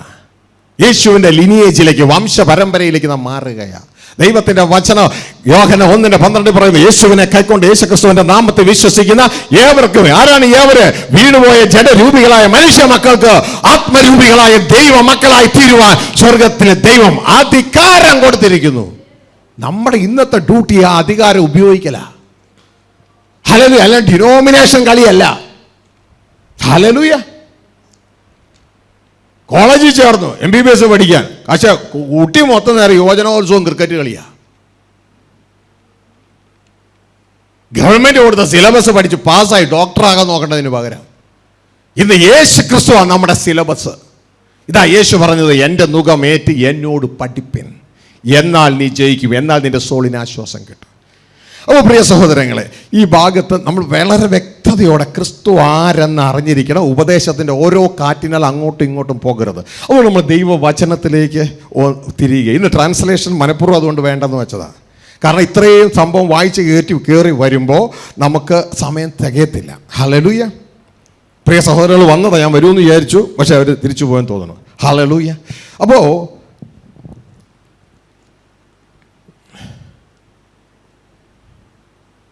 സ്ക്രീനിൽ ഈ കാര്യങ്ങളും കൂടി കൊണ്ടുവരാം. അപ്പോൾ നിങ്ങൾക്ക് കുറേയും കൂടെ വചനത്തിലൂടെ അതിൻ്റെ സ്ഥിരത പ്രാപിക്കാനായിട്ടിടയാകും. നമ്മൾ മറ്റുള്ള കാര്യങ്ങൾ പഠിക്കുന്നതിൽ എന്തെങ്കിലുമൊക്കെ കുറവുകളും കൂടുതലൊക്കെ ഉണ്ടാകുക, അതൊന്നും കുഴപ്പമൊന്നുമില്ലെന്നേ. പക്ഷേ നമ്മുടെ ലക്ഷ്യത്തിലേക്കുള്ളത് കറക്റ്റായിട്ട് മനസ്സിലാക്കണം. ഹല്ലേലൂയ. ലക്ഷ്യത്തിലേക്കുള്ളത് കറക്റ്റായിട്ട് മനസ്സിലാക്കണം. ഭാവിയിലേക്ക് എത്തുന്നത് നമുക്ക് സ്ക്രീനിൽ കാണാം. ക്രിസ്തു യേശു ആരാണ്, ജോലി എന്താണ്, എവിടെയാണ്. ഹല്ലേലൂയ. ക്രിസ്തു യേശുവിൻ്റെ തുടക്കം നിങ്ങൾക്കറിയാമോ? വർഷങ്ങൾക്ക് മുമ്പ് പ്രിയ സഹോദരങ്ങളെ ഒരു സന്ദേശം റിലീസ് ചെയ്യപ്പെടാനിടയായ ഗോഡ് സ്പ്ലിറ്റ് ഓപ്പറേഷൻ. ആർക്കെങ്കിലും ഓർമ്മയുണ്ടോ? അത് ഓർമ്മയുണ്ട്. God split operation. സർവ സൃഷ്ടികളെ സൃഷ്ടിക്കുന്നതിന് മുമ്പ് സ്വർഗസ്ഥ പിതാവ് തന്നിൽ നിന്ന് ജനിപ്പിച്ച മകനാണ് ക്രിസ്തു. God split operation. ദൈവത്തിൻ്റെ വചനത്തിൽ ജനിപ്പിച്ചു എന്ന് പറയുന്നതുകൊണ്ട് ഞാൻ അവിടെ ഒതുങ്ങാൻ ആഗ്രഹിക്കുന്നു. ജനിപ്പിച്ചു എന്ന് പറയുമ്പോൾ പലരെയും ചിന്ത സൃഷ്ടിച്ചു എന്നാക്കി വരും. ദൈവവചനത്തിൽ അത് പറയാത്തത് കൊണ്ട് ഞാനത് പറയുന്നില്ല.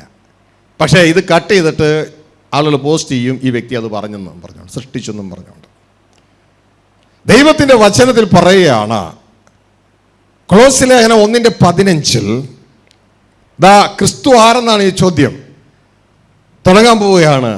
സർവ സൃഷ്ടികൾക്കും മുമ്പ് ദൈവത്തിൽ നിന്ന് ജനിച്ച ദൈവപുത്രനാണ് ക്രിസ്തു. അതുകൊണ്ടാണ് ഈ മോൻ ഈ പിതാവിനെ പിതാവേ എന്ന് വിളിക്കുന്നത്, ഈ പിതാവ് ഇവൻ എൻ്റെ പ്രിയപുത്രൻ എന്ന് വിളിക്കുന്നത്. വായിച്ച് കൊളോസ്യൻ 1:15. ക്രിസ്തു അദൃശ്യനായ ദൈവത്തിന്റെ പ്രതിമയും സർവ സൃഷ്ടിക്കും ആദ്യജാതനുമാകുന്നു. ക്രിസ്തു അദൃശ്യനായ ദൈവത്തിന്റെ പ്രതിമ എന്ന് ചിന്തിക്കുമ്പോൾ നിങ്ങൾ ചിന്തിക്കരുത് ഈ തൃപ്പൂണിത്തുറ സ്റ്റാച്യു ജംഗ്ഷൻ നിൽക്കുന്ന പ്രതിമ പോലെ, അല്ലെങ്കിൽ ഗാന്ധിജിയുടെ പ്രതിമ പോലെ, അങ്ങനെയൊന്നും ചിന്തിക്കരുത്. ഇത്രയേ ഉള്ളൂ. ഇമേജ് എന്നാണ് അതിൻ്റെ അർത്ഥം. ഇമേജ്. ഹല്ലേലൂയ. ഏതൊരു മകനും അപ്പൻ്റെ ഇമേജാണ്. മനസ്സിലാവുന്നുണ്ടോ? ഹല്ലേലൂയ. ഇത് നാം തിരിച്ചറിയണം. പുരുഷനെ കുറിച്ച് ദൈവത്തിൻ്റെ വചനം പറയുന്നു, പുരുഷൻ ദൈവത്തിൻ്റെ പ്രതിമയാണ്, ഇമേജ് ആണെന്നാണ് അർത്ഥം. ഹല്ലേലൂയ. യേശു ക്രിസ്തുവിനെ കുറിച്ച് പറയുന്നു, യേശു ആയിട്ടില്ല, ക്രിസ്തുവിനെ കുറിച്ച് പറയുന്നു, ദൈവത്തിൻ്റെ ഇമേജാണ്, പ്രതിമയാണ്. എന്ന് പറയുന്നത് സർവ സൃഷ്ടികൾക്കും മുമ്പേ ജനിച്ചവനാണ്. എൻ്റെ കയ്യിൽ നിന്ന് ഞാൻ ഒന്നും ഇട്ടിട്ടില്ല. ഇത് ക്രിസ്തീയ സഭകളിൽ വായിക്കത്തില്ല. ഈ സാധനം, ഈ വചനം വായിക്കില്ല. സർവ സൃഷ്ടികൾക്കും ആദ്യജാതനാണ്. അതിൻ്റെ അർത്ഥം സൃഷ്ടികൾക്കെല്ലാം മുമ്പ് ദൈവം തന്നെ സ്പ്ലിറ്റ് ചെയ്ത് തനിക്കൊരു മകനെ ഉരുവാക്കി. ഹല്ലേലൂയ. യേശു ആയിട്ടില്ല, യേശു 2000 വർഷം മുമ്പ് ആകുന്നതേ ഉള്ളൂ. ഹല്ലേലൂയ. ഇത് അനാദിയിൽ നടക്കുന്ന കാര്യമാണ്, ആദിക്ക് മുമ്പ് നടക്കുന്ന കാര്യമാണ്. തുടർന്ന് ആ പുത്രനായ ക്രിസ്തു മുഖാന്തരമാണ് സർവ സൃഷ്ടിപ്പ് നടന്നത്. ഇവിടെ വ്യക്തമായി ജനം മനസ്സിലാക്കേണ്ട ഒരു കാര്യം, ഇന്ന് ജനം കൺഫ്യൂസ് ചെയ്യപ്പെടുന്നത്, ആ പിതാവാണ് കാരണഭൂതൻ, പുത്രൻ മുഖാന്തരമാണ്. പുത്രനിലൂടെ പിതാവ് വാഴുന്നത് മുഖാന്തര ഭരണമാണ്. എന്നാൽ ഈ അപ്പൻ ഡയറക്റ്റ് വാഴും. ഈ അപ്പന് ഡയറക്റ്റ് പ്രവർത്തിക്കാൻ കഴിയും. പുത്രന്റെ പ്രശ്നം, പുത്രന് ഡയറക്റ്റ് പ്രവർത്തിക്കാൻ കഴിയില്ല. അതെപ്പോഴും ഒന്ന് തിരിച്ചറിയണം. നമ്മളത് തിരിച്ചറിയണം. നല്ലതാ. കാരണം നമുക്കും സ്വയമേ ഒന്നും ചെയ്യാൻ പറ്റൂല ദൈവരാജ്യത്തിൽ. ലോകത്ത് പലതും ചെയ്യും, കാരണം ലോകത്ത് നമ്മൾ സ്വയമേ ചെയ്യുള്ളൂ. അപ്പോൾ ഈ പുത്രന്റെ നേച്ചർ വ്യക്തതയോടെ അറിയണം, പിതാവിന്റെ നേച്ചർ വ്യക്തതയോടെ അറിയണം. പിതാവ് ധന്യനായ ഏകാധിപതിയാണ്, തനിക്ക് ഇഷ്ടമുള്ള പോലെയൊക്കെ പ്രവർത്തിച്ച് കളയും, എല്ലാം സാധിക്കുകയും ചെയ്യും. പക്ഷെ പുത്രൻ പറയുന്നു, എനിക്ക് സ്വയമേ ഒന്നും ചെയ്യാൻ പറ്റില്ല, ഒന്നും ചെയ്യാൻ പറ്റില്ല. ആമേൻ ആമേൻ, ഞാൻ ഉറപ്പിച്ചും തറപ്പിച്ചും പറയുന്നു, എനിക്ക് പിതാവ് ചെയ്ത് കാണുന്നതല്ലാതെ സ്വയമേ ഒന്നും ചെയ്യാൻ കഴിയില്ല. പിതാവ് സകലത്തിന്റെ ഉടമസ്ഥനാണ്, പുത്രൻ ഉടമസ്ഥനല്ല, അവകാശിയാണ്, അധികാരിയാണ്.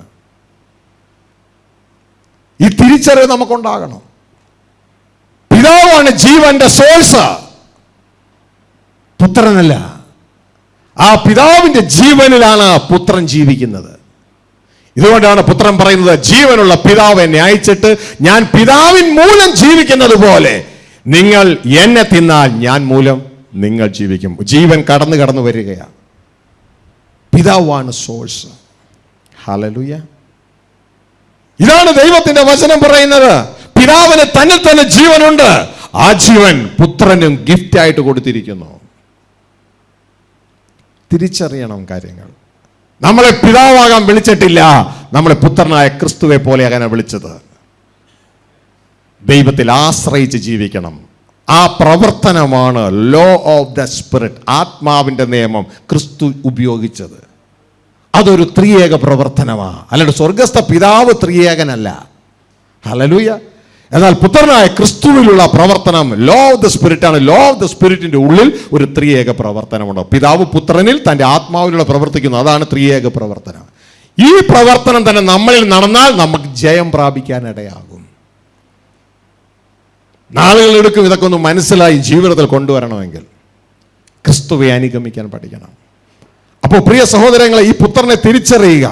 കൊളോസ്യർ 1:15 പറയുന്നു, അവൻ അദൃശ്യനായ ദൈവത്തിന്റെ ഇമേജാണ്, സർവ്വ സൃഷ്ടികൾക്ക് മുമ്പുള്ള ആദ്യ ജാതനാണ്. ഈ വചനം നിങ്ങൾക്ക് വിശ്വസിക്കാൻ പറ്റുമോ?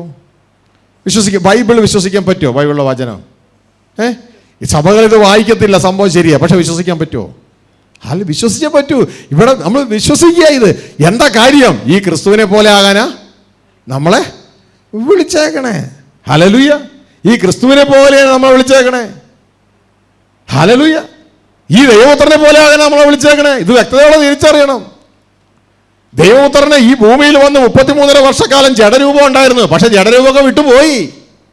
അത് താനൊരു ഡ്യൂട്ടിക്ക് വേണ്ടി എടുത്തതാ. കാരണം തൻ്റെ അവിടുത്തെ ഡ്യൂട്ടിയുടെ ഒരു ഭാഗമായി ഇവിടെ വന്ന് മക്കളെല്ലാം ഇതാ എല്ലാം പിശാചിന്റെ കീഴിൽ പിടിക്കപ്പെട്ട് കിടക്കുക മക്കള്. ദൈവത്തിന്റെ വചനം പറയുന്നു, മക്കൾ ജഡരക്തങ്ങളോട് കൂടിയുള്ളവനാകിയാൽ ആത്മലോകത്തിലെ രാജാവായ ക്രിസ്തു അവരെ പോലെ ജഡരക്തങ്ങളോട് കൂടെയുള്ളവനായി മരണത്തിന്റെ അധികാരിയെ പിശാചിനെ തന്റെ മരണത്താൽ നീക്കി ജീവപര്യന്ത മരണത്തിനായി കിടത്തിരുന്ന മക്കളെ എല്ലാം വിടുവിച്ചു. മനസ്സിലായോ? വിടുവിച്ച് കഴിഞ്ഞിട്ട് ജഡരക്തം ഇവിടെ ഇട്ടിട്ട് താൻ വേളിപ്പോയി. മനസ്സിലായോ? ഇന്ന് താൻ ജഡരക്ത ശരീരമല്ല. ദൈവവചനം പറയുന്നു, നൗ ലോർഡ് ഈസ് സ്പിരിറ്റ്. മലയാളത്തിൽ ആ വേടില്ല നൗ എന്ന്. ദൈവം കർത്താവ് ആത്മാവാണെന്ന് പറയുന്നുള്ളൂ. പക്ഷെ ഇംഗ്ലീഷിലെ KJV വായിക്കുമ്പോൾ നൗ, ഇപ്പോൾ കർത്താവ് ആത്മാവാകുന്നു. അപ്പൊ നേരത്തെയോ മക്കൾ ജഡരക്തരുടെ കൂടെയുള്ളവനാകിയാൽ അവനും അവരെ പോലെ ആത്മാവാകുന്ന കർത്താവും ജഡരക്തരുടെ കൂടെയുള്ളവൻ ഇറങ്ങി വന്നു. 33.5 വർഷക്കാലം ജഡരക്തം ഉപയോഗിച്ചു. ഇതുകൊണ്ട് ഹെബ്രായ ലേഖനം 10-ാം അധ്യായത്തിൽ എഴുതിയിരിക്കുന്നത്, നീ എനിക്കായി ഒരു ജഡരക്തം ശരീരം ഒരുക്കിയിരിക്കുന്നല്ലോ. ദൈവമേ, ഇതാ ഞാൻ വരുന്നു. എന്തിനാ? നിന്റെ ഇഷ്ടം ചെയ്യാൻ ഞാൻ വരികയാ. ഈ ഭൂമിയിലേക്ക് ദൈവത്തിന് ഇഷ്ടം ചെയ്യാൻ വന്നു. പിശാചിന്റെ പ്രവൃത്തികളെ അഴിപ്പാൻ തന്നെ ദൈവപുത്രൻ ജഡശരീരത്തിൽ പ്രത്യക്ഷനായി. 1 യോഹന്നാൻ 3:8. ഹല്ലേലൂയ. പ്രവൃത്തികൾ അഴിക്കണ്ടേ? തിരിച്ചറിയുക. അതിനുവേണ്ടി വന്ന് ചെറിയൊരു ഡ്യൂട്ടി. ഒരു 33.5 വർഷക്കാലം ഇവിടെ ജീവിച്ചു. 3.5 വർഷത്തെ ഒരു കൊച്ചു ഡ്യൂട്ടി എഫക്റ്റീവായിട്ട് ചെയ്ത ആൾ തിരിച്ചു പോയി. ഹല്ലേലൂയ. പോയപ്പോ ദൂതൻ പറഞ്ഞു, ഗലീല പുരുഷന്മാരെ, നിങ്ങൾ എന്തിനാ ഇങ്ങനെ നോക്കി നിൽക്കണേ? പോയ പോലെ ഇങ്ങ് വരൂ കേട്ടോ. ഇവിടെ ആയിരുന്നപ്പോ തന്നെ വലതാശം ഇറങ്ങുകയും കയറുകയൊക്കെ ചെയ്ത ആളാണ്. നമ്മൾ അറിഞ്ഞില്ലെന്നേ ഉള്ളൂ. ഹല്ലേലൂയ.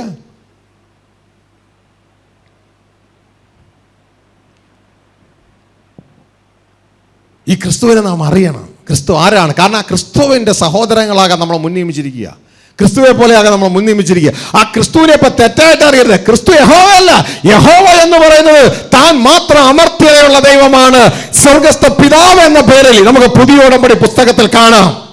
ഹല്ലേലൂയ. നിങ്ങൾ തിരിച്ചറിയണം, ഒരിക്കലും ക്രിസ്തു യഹോവയല്ല. യഹോവ എന്ന് പറയുന്ന വ്യക്തിത്വം എന്ന് പറയുന്നത് 1-ാമത്തെ കൽപ്പനയാണ് വിശുദ്ധ ബൈബിളിലെ. പുറപ്പാട് പുസ്തകം 20-ാം അധ്യായം. അവിടെ പറയാണ്, അടിമത്ത വീട്ടിൽ നിന്ന് നിങ്ങളെ കൊണ്ടുവന്ന യഹോവയായ ദൈവം ഞാനാണെന്നാണ് ദൈവം പറയുന്നത്. ഞാനല്ലാതെ വേറൊരു ദൈവം നിങ്ങൾക്ക് ഉണ്ടാകരുത്. അപ്പൊ ഉണ്ടായാൽ 1-ാമത്തെ കൽപ്പന തെറ്റി. ഇന്ന് പലരുടെയും അഭിപ്രായം യഹോവ ക്രിസ്തുവാണ്, ഇനി യഹോവയല്ലാതെ വേറൊരു ദൈവമുണ്ട്, അതാണ് പിതാവായ ദൈവം. അങ്ങനെയെങ്കിൽ ഒന്നാമത്തെ കൽപ്പനയുടെ പാപത്തിൽ വീണു, ഔട്ടാ. യഹോവയല്ലാതെ വേറൊരു ദൈവം, ഞാനല്ലാതെ വേറൊരു ദൈവം നിങ്ങൾക്ക് ഉണ്ടാകരുത്. ഒന്നാമത്തെ കൽപ്പന എടുത്ത് വായിച്ചോളൂ, പുറപ്പാട് 20.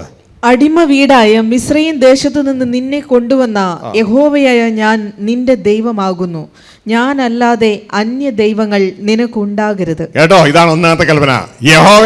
ആരാണ്? യഹോവയല്ലാതെ വേറൊരു ദൈവം നിനക്കുണ്ടാകരുത്. ഇതാണ് ഒന്നാമത്തെ കൽപ്പന. 43:11 എടുത്തേ. ഉള്ളോടയിൽ നിങ്ങൾ ശ്രദ്ധിച്ച് കേൾക്കണം, തെറ്റിപ്പോകരുത്. പിശാചി തെറ്റിച്ച് കളയാൻ പല തന്ത്രവും കൊണ്ടുവരും. ഹല്ലേലൂയ. ഞാൻ തന്നെ യഹോവ, ഞാനല്ലാതെ ഒരു രക്ഷിതാവുമില്ല. അതിന്റെ മുകളില് എനിക്ക് മുമ്പേ ഒരു ദൈവവും ഉണ്ടായിട്ടില്ല, എന്റെ ശേഷം ഉണ്ടാകുകയുമില്ല. ഞാനാണ് യഹോവ, എനിക്ക് മുമ്പ് ഒരു ദൈവം ഉണ്ടായിട്ടില്ല, ഇനി ഒരിക്കലും ഉണ്ടാകത്തുമില്ല. കേട്ടോ, എനിക്ക് മുമ്പ് ഒരു ദൈവമില്ല, ഇനി ഒരിക്കലും ഉണ്ടാകത്തുമില്ല. ബൈബിളിലെ വചനമാണോ? നീ വിശ്വസിക്കുന്ന ബൈബിളാണോ? ആ യഹോവ പറയുന്ന ഞാനല്ലാതെ വേറൊരു ദൈവം നിനക്കുണ്ടാകരുത്. ഇന്ന് യഹോവയെ പിടിച്ച് യേശു ആക്കി, ഇനി വേറൊരു ദൈവം അതിന്റെ മുകളിൽ, അതാണ് പിതാവ്. അങ്ങനെയെങ്കിൽ ഒന്നാമത്തെ കൽപ്പന തെറ്റി. ഹല്ലേലൂയ. ഞാനല്ലാതെ വേറൊരു ദൈവം നിനക്കുണ്ടാകരുത്. Hallelujah.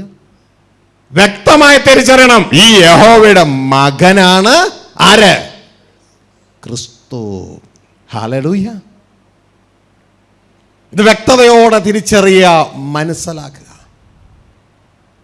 Lord, I love you, give you glory.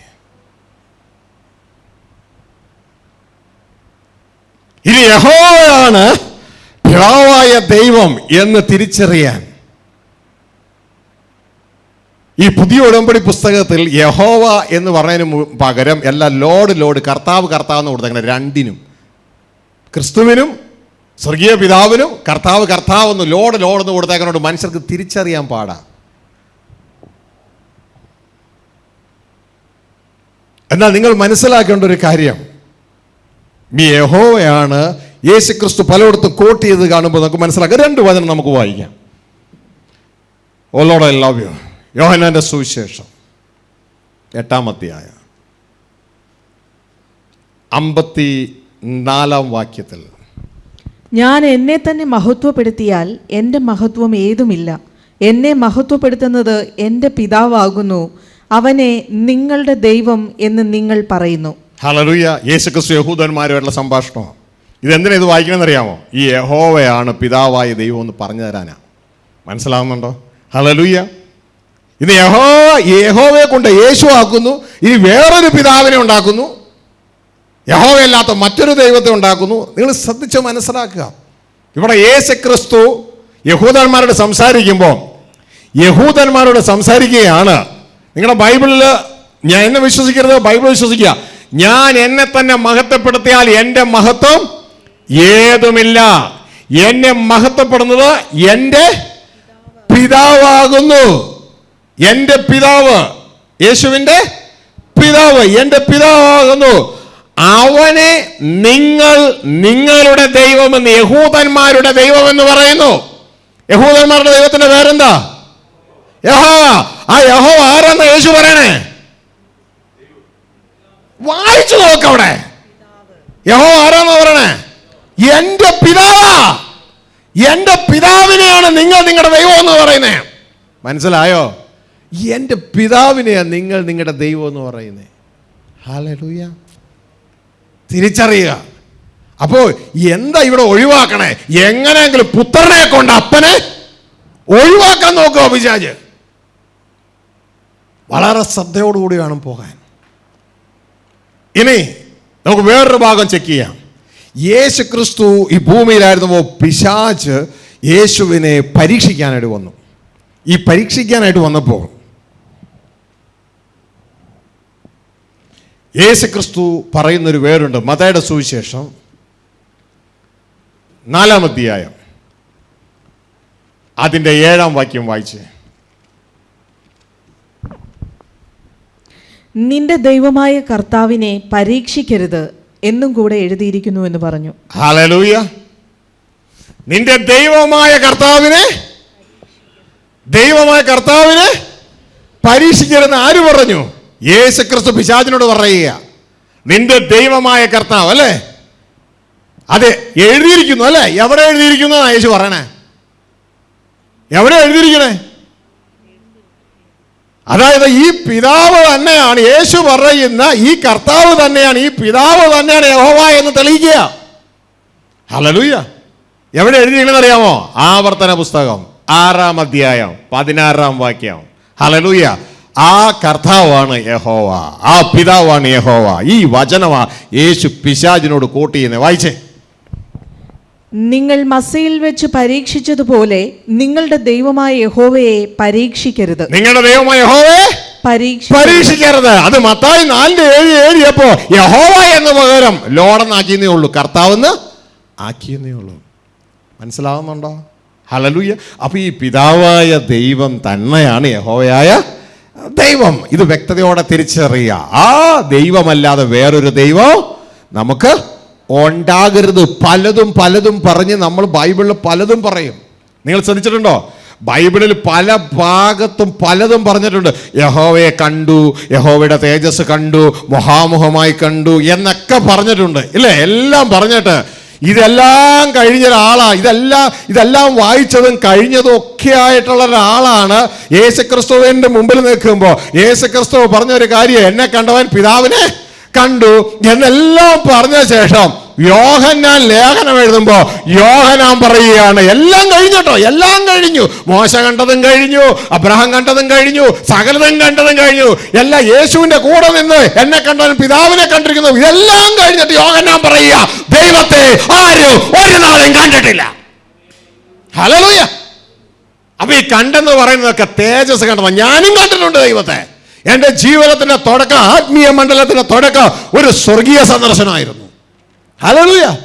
ഞാനും കണ്ടു, പക്ഷെ കണ്ടതൊരു തേജസ്സാന്ന് മാത്രമേ ഉള്ളൂ, ഒരു തേജസ്. എൻ്റെ പ്രിയ കുഞ്ഞുങ്ങളെ, നമ്മൾ വീഴരുത്, പലരുടെയും പലതിലും വീഴരുത്. യേശു കർത്താവ് ഇവിടെ വന്നപ്പോൾ പറഞ്ഞു, എൻ്റെ പിതാവിനെ ആരും കണ്ടിട്ടില്ല. സ്വർഗമണ്ഡലത്തെ ദൂതന്മാർ കാണുന്നുണ്ട്, പക്ഷേ മനുഷ്യരാര് കണ്ടിട്ടില്ല. യേശു മത്തായി 18 ഇങ്ങനെ പറഞ്ഞു, ഈ എളിയവരിൽ ഒരുവനെ തുച്ഛീകരിക്കാതിരിക്കുക, സൂക്ഷിക്കുക. കാരണം സ്വർഗത്തിൽ നിങ്ങളുടെ ദൂതന്മാർ, അവരുടെ ദൂതന്മാർ എൻ്റെ പിതാവിൻ്റെ മുഖം എപ്പോഴും കണ്ടുകൊണ്ടേയിരിക്കുന്നു. ഹല്ലേലൂയ. നമ്മൾ ഒരിക്കൽ കാണും, അതിനുവേണ്ടിയുള്ള ഒരുക്കമാണ്. ഇതോ ദൈവത്തിൻ്റെ വചനം പറയുന്നത്, ക്രിസ്തുവിലൂടെ എല്ലാം ശുദ്ധീകരിച്ചെടുക്കുകയാണല്ലേ. ദൈവത്തിൻ്റെ വചനം പറയുന്നത് ഇങ്ങനെയാണ്,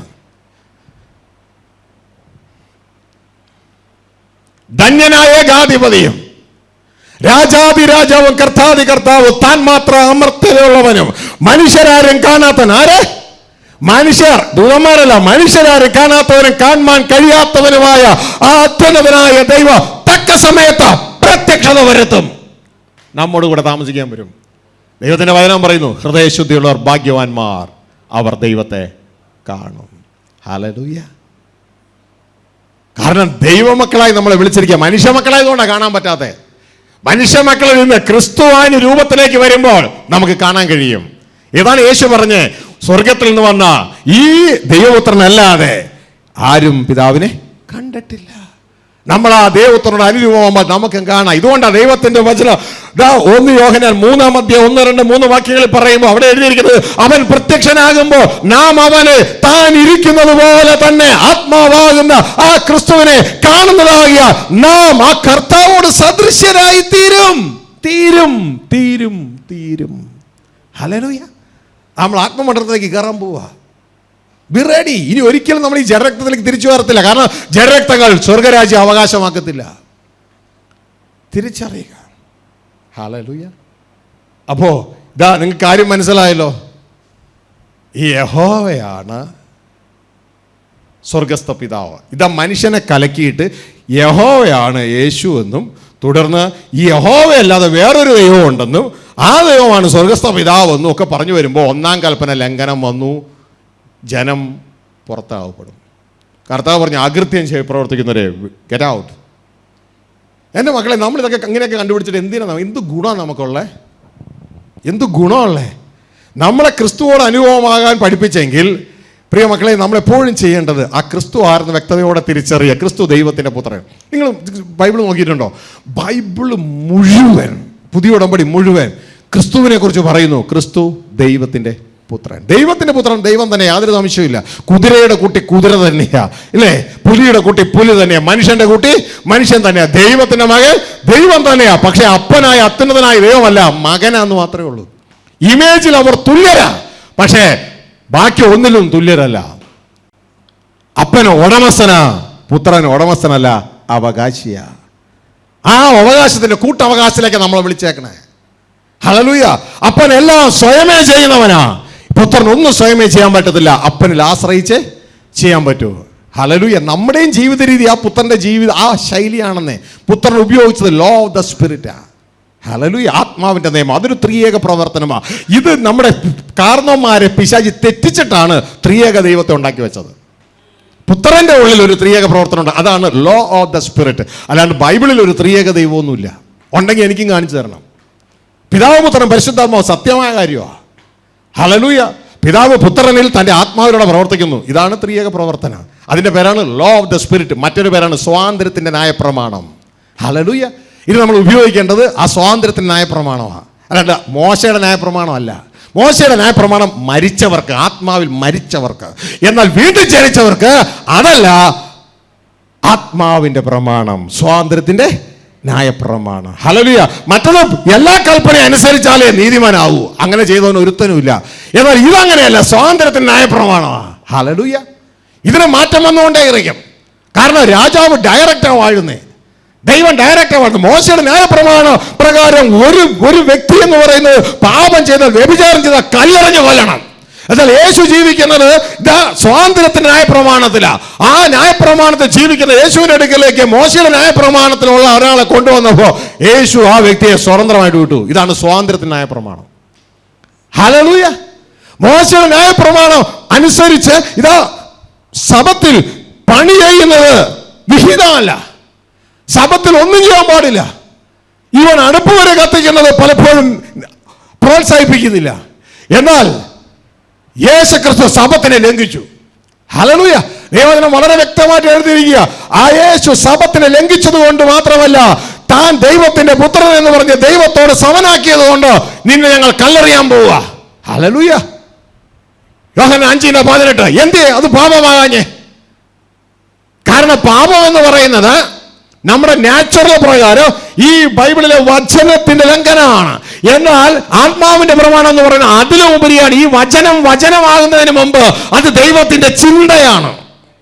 ദൈവത്തിന്റെ ചിന്ത ഡയറക്റ്റ് ആയിട്ട് ദൈവത്തിന്റെ ആത്മാവ് നിനക്കെടുത്ത് തരിക. മോനെ, നീ ഇത് ചെയ്യുന്നു പറഞ്ഞാൽ അത് ചെയ്താൽ മാത്രം മതി നമ്മൾ.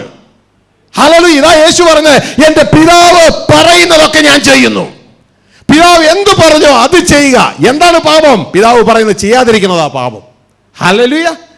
ആത്മാവിന്റെ നിയമത്തിലാണ് നിങ്ങൾ ജീവിക്കുന്നതെങ്കിൽ ന്യായപ്രമാണം നിങ്ങൾക്ക് യാതൊരു വിധത്തിലും ഒന്നും സ്പർശിക്കത്തില്ല. ഇതുകൊണ്ടാണ് ദൈവത്തിന്റെ വചനം പറയുന്നത്, നീ ആത്മാവിനെ അനുസരിച്ച് നടപ്പിൻ, എങ്കിൽ നീ ന്യായപ്രമാണത്തിന് കീഴിലുള്ളവനല്ല. ഹല്ലേലൂയ.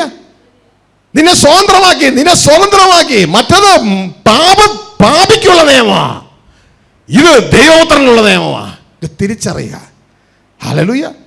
ന്യായപ്രമാണം, മോശയുടെ ന്യായപ്രമാണം അനുസരിച്ച് നീ പ്രവർത്തിക്കാൻ തുടങ്ങിയാൽ ഏതെങ്കിലും ഒന്നിൽ തെറ്റിയാൽ എല്ലാത്തിലും തെറ്റി. ഇതാ ദൈവവചനം പറയുന്നേ. യാക്കോബ് 2:10-12 വായിച്ച് നിങ്ങൾക്ക് അറിയാം. അതല്ല നമ്മുടെ സബ്ജക്ട്, അതുകൊണ്ട് നമ്മൾ അങ്ങോട്ട് പോകുന്നില്ല.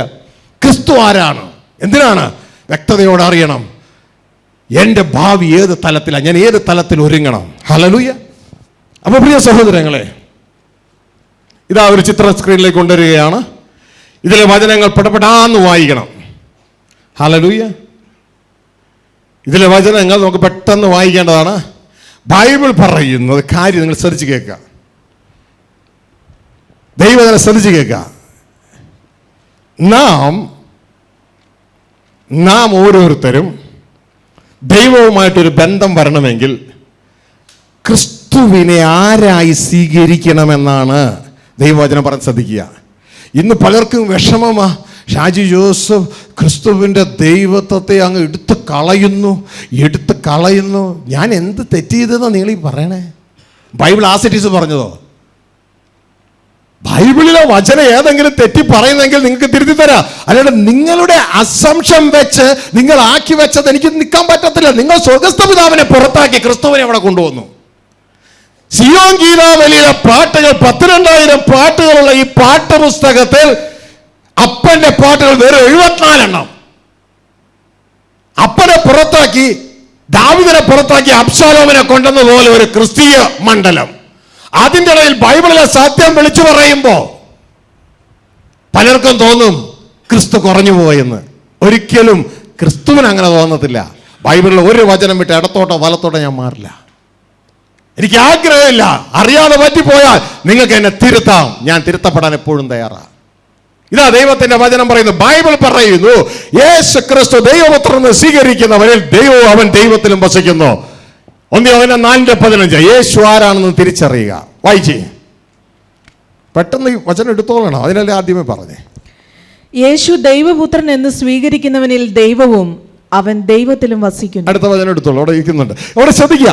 യേശു ദൈവപുത്രൻ എന്ന് സ്വീകരിക്കുന്നവരിൽ ആരായിട്ട് സ്വീകരിക്കാനാ യേശുവിനെ നമ്മളോട് പറഞ്ഞേ? ദൈവപുത്രൻ. ഹല്ലേലൂയ. നമ്മളോട് പറഞ്ഞതങ്ങ് ചെയ്താൽ മതി. അതിൻ്റെ അപ്പുറത്തേക്കൊന്നും പോകണ്ട. എന്താ നമ്മളോട് പറഞ്ഞേ? യേശു ദൈവത്തിൻ്റെ പുത്രനാണ്. ഹല്ലേലൂയ എന്ന് നീ സ്വീകരിക്കണം. ഹല്ലേലൂയ. ഇനി ഈ വചനത്തോട് അത് അങ്ങനെയല്ലല്ലോ ബ്രദറെ, അത് ഇങ്ങനെയും കൂടി ചേർക്കണ്ടേ? വചനത്തോട് കൂട്ടി ചേർക്കാൻ നിനക്ക് ധൈര്യം ഉണ്ടെങ്കിൽ ചേർത്തോ. ഞാൻ ചേർക്കൂല.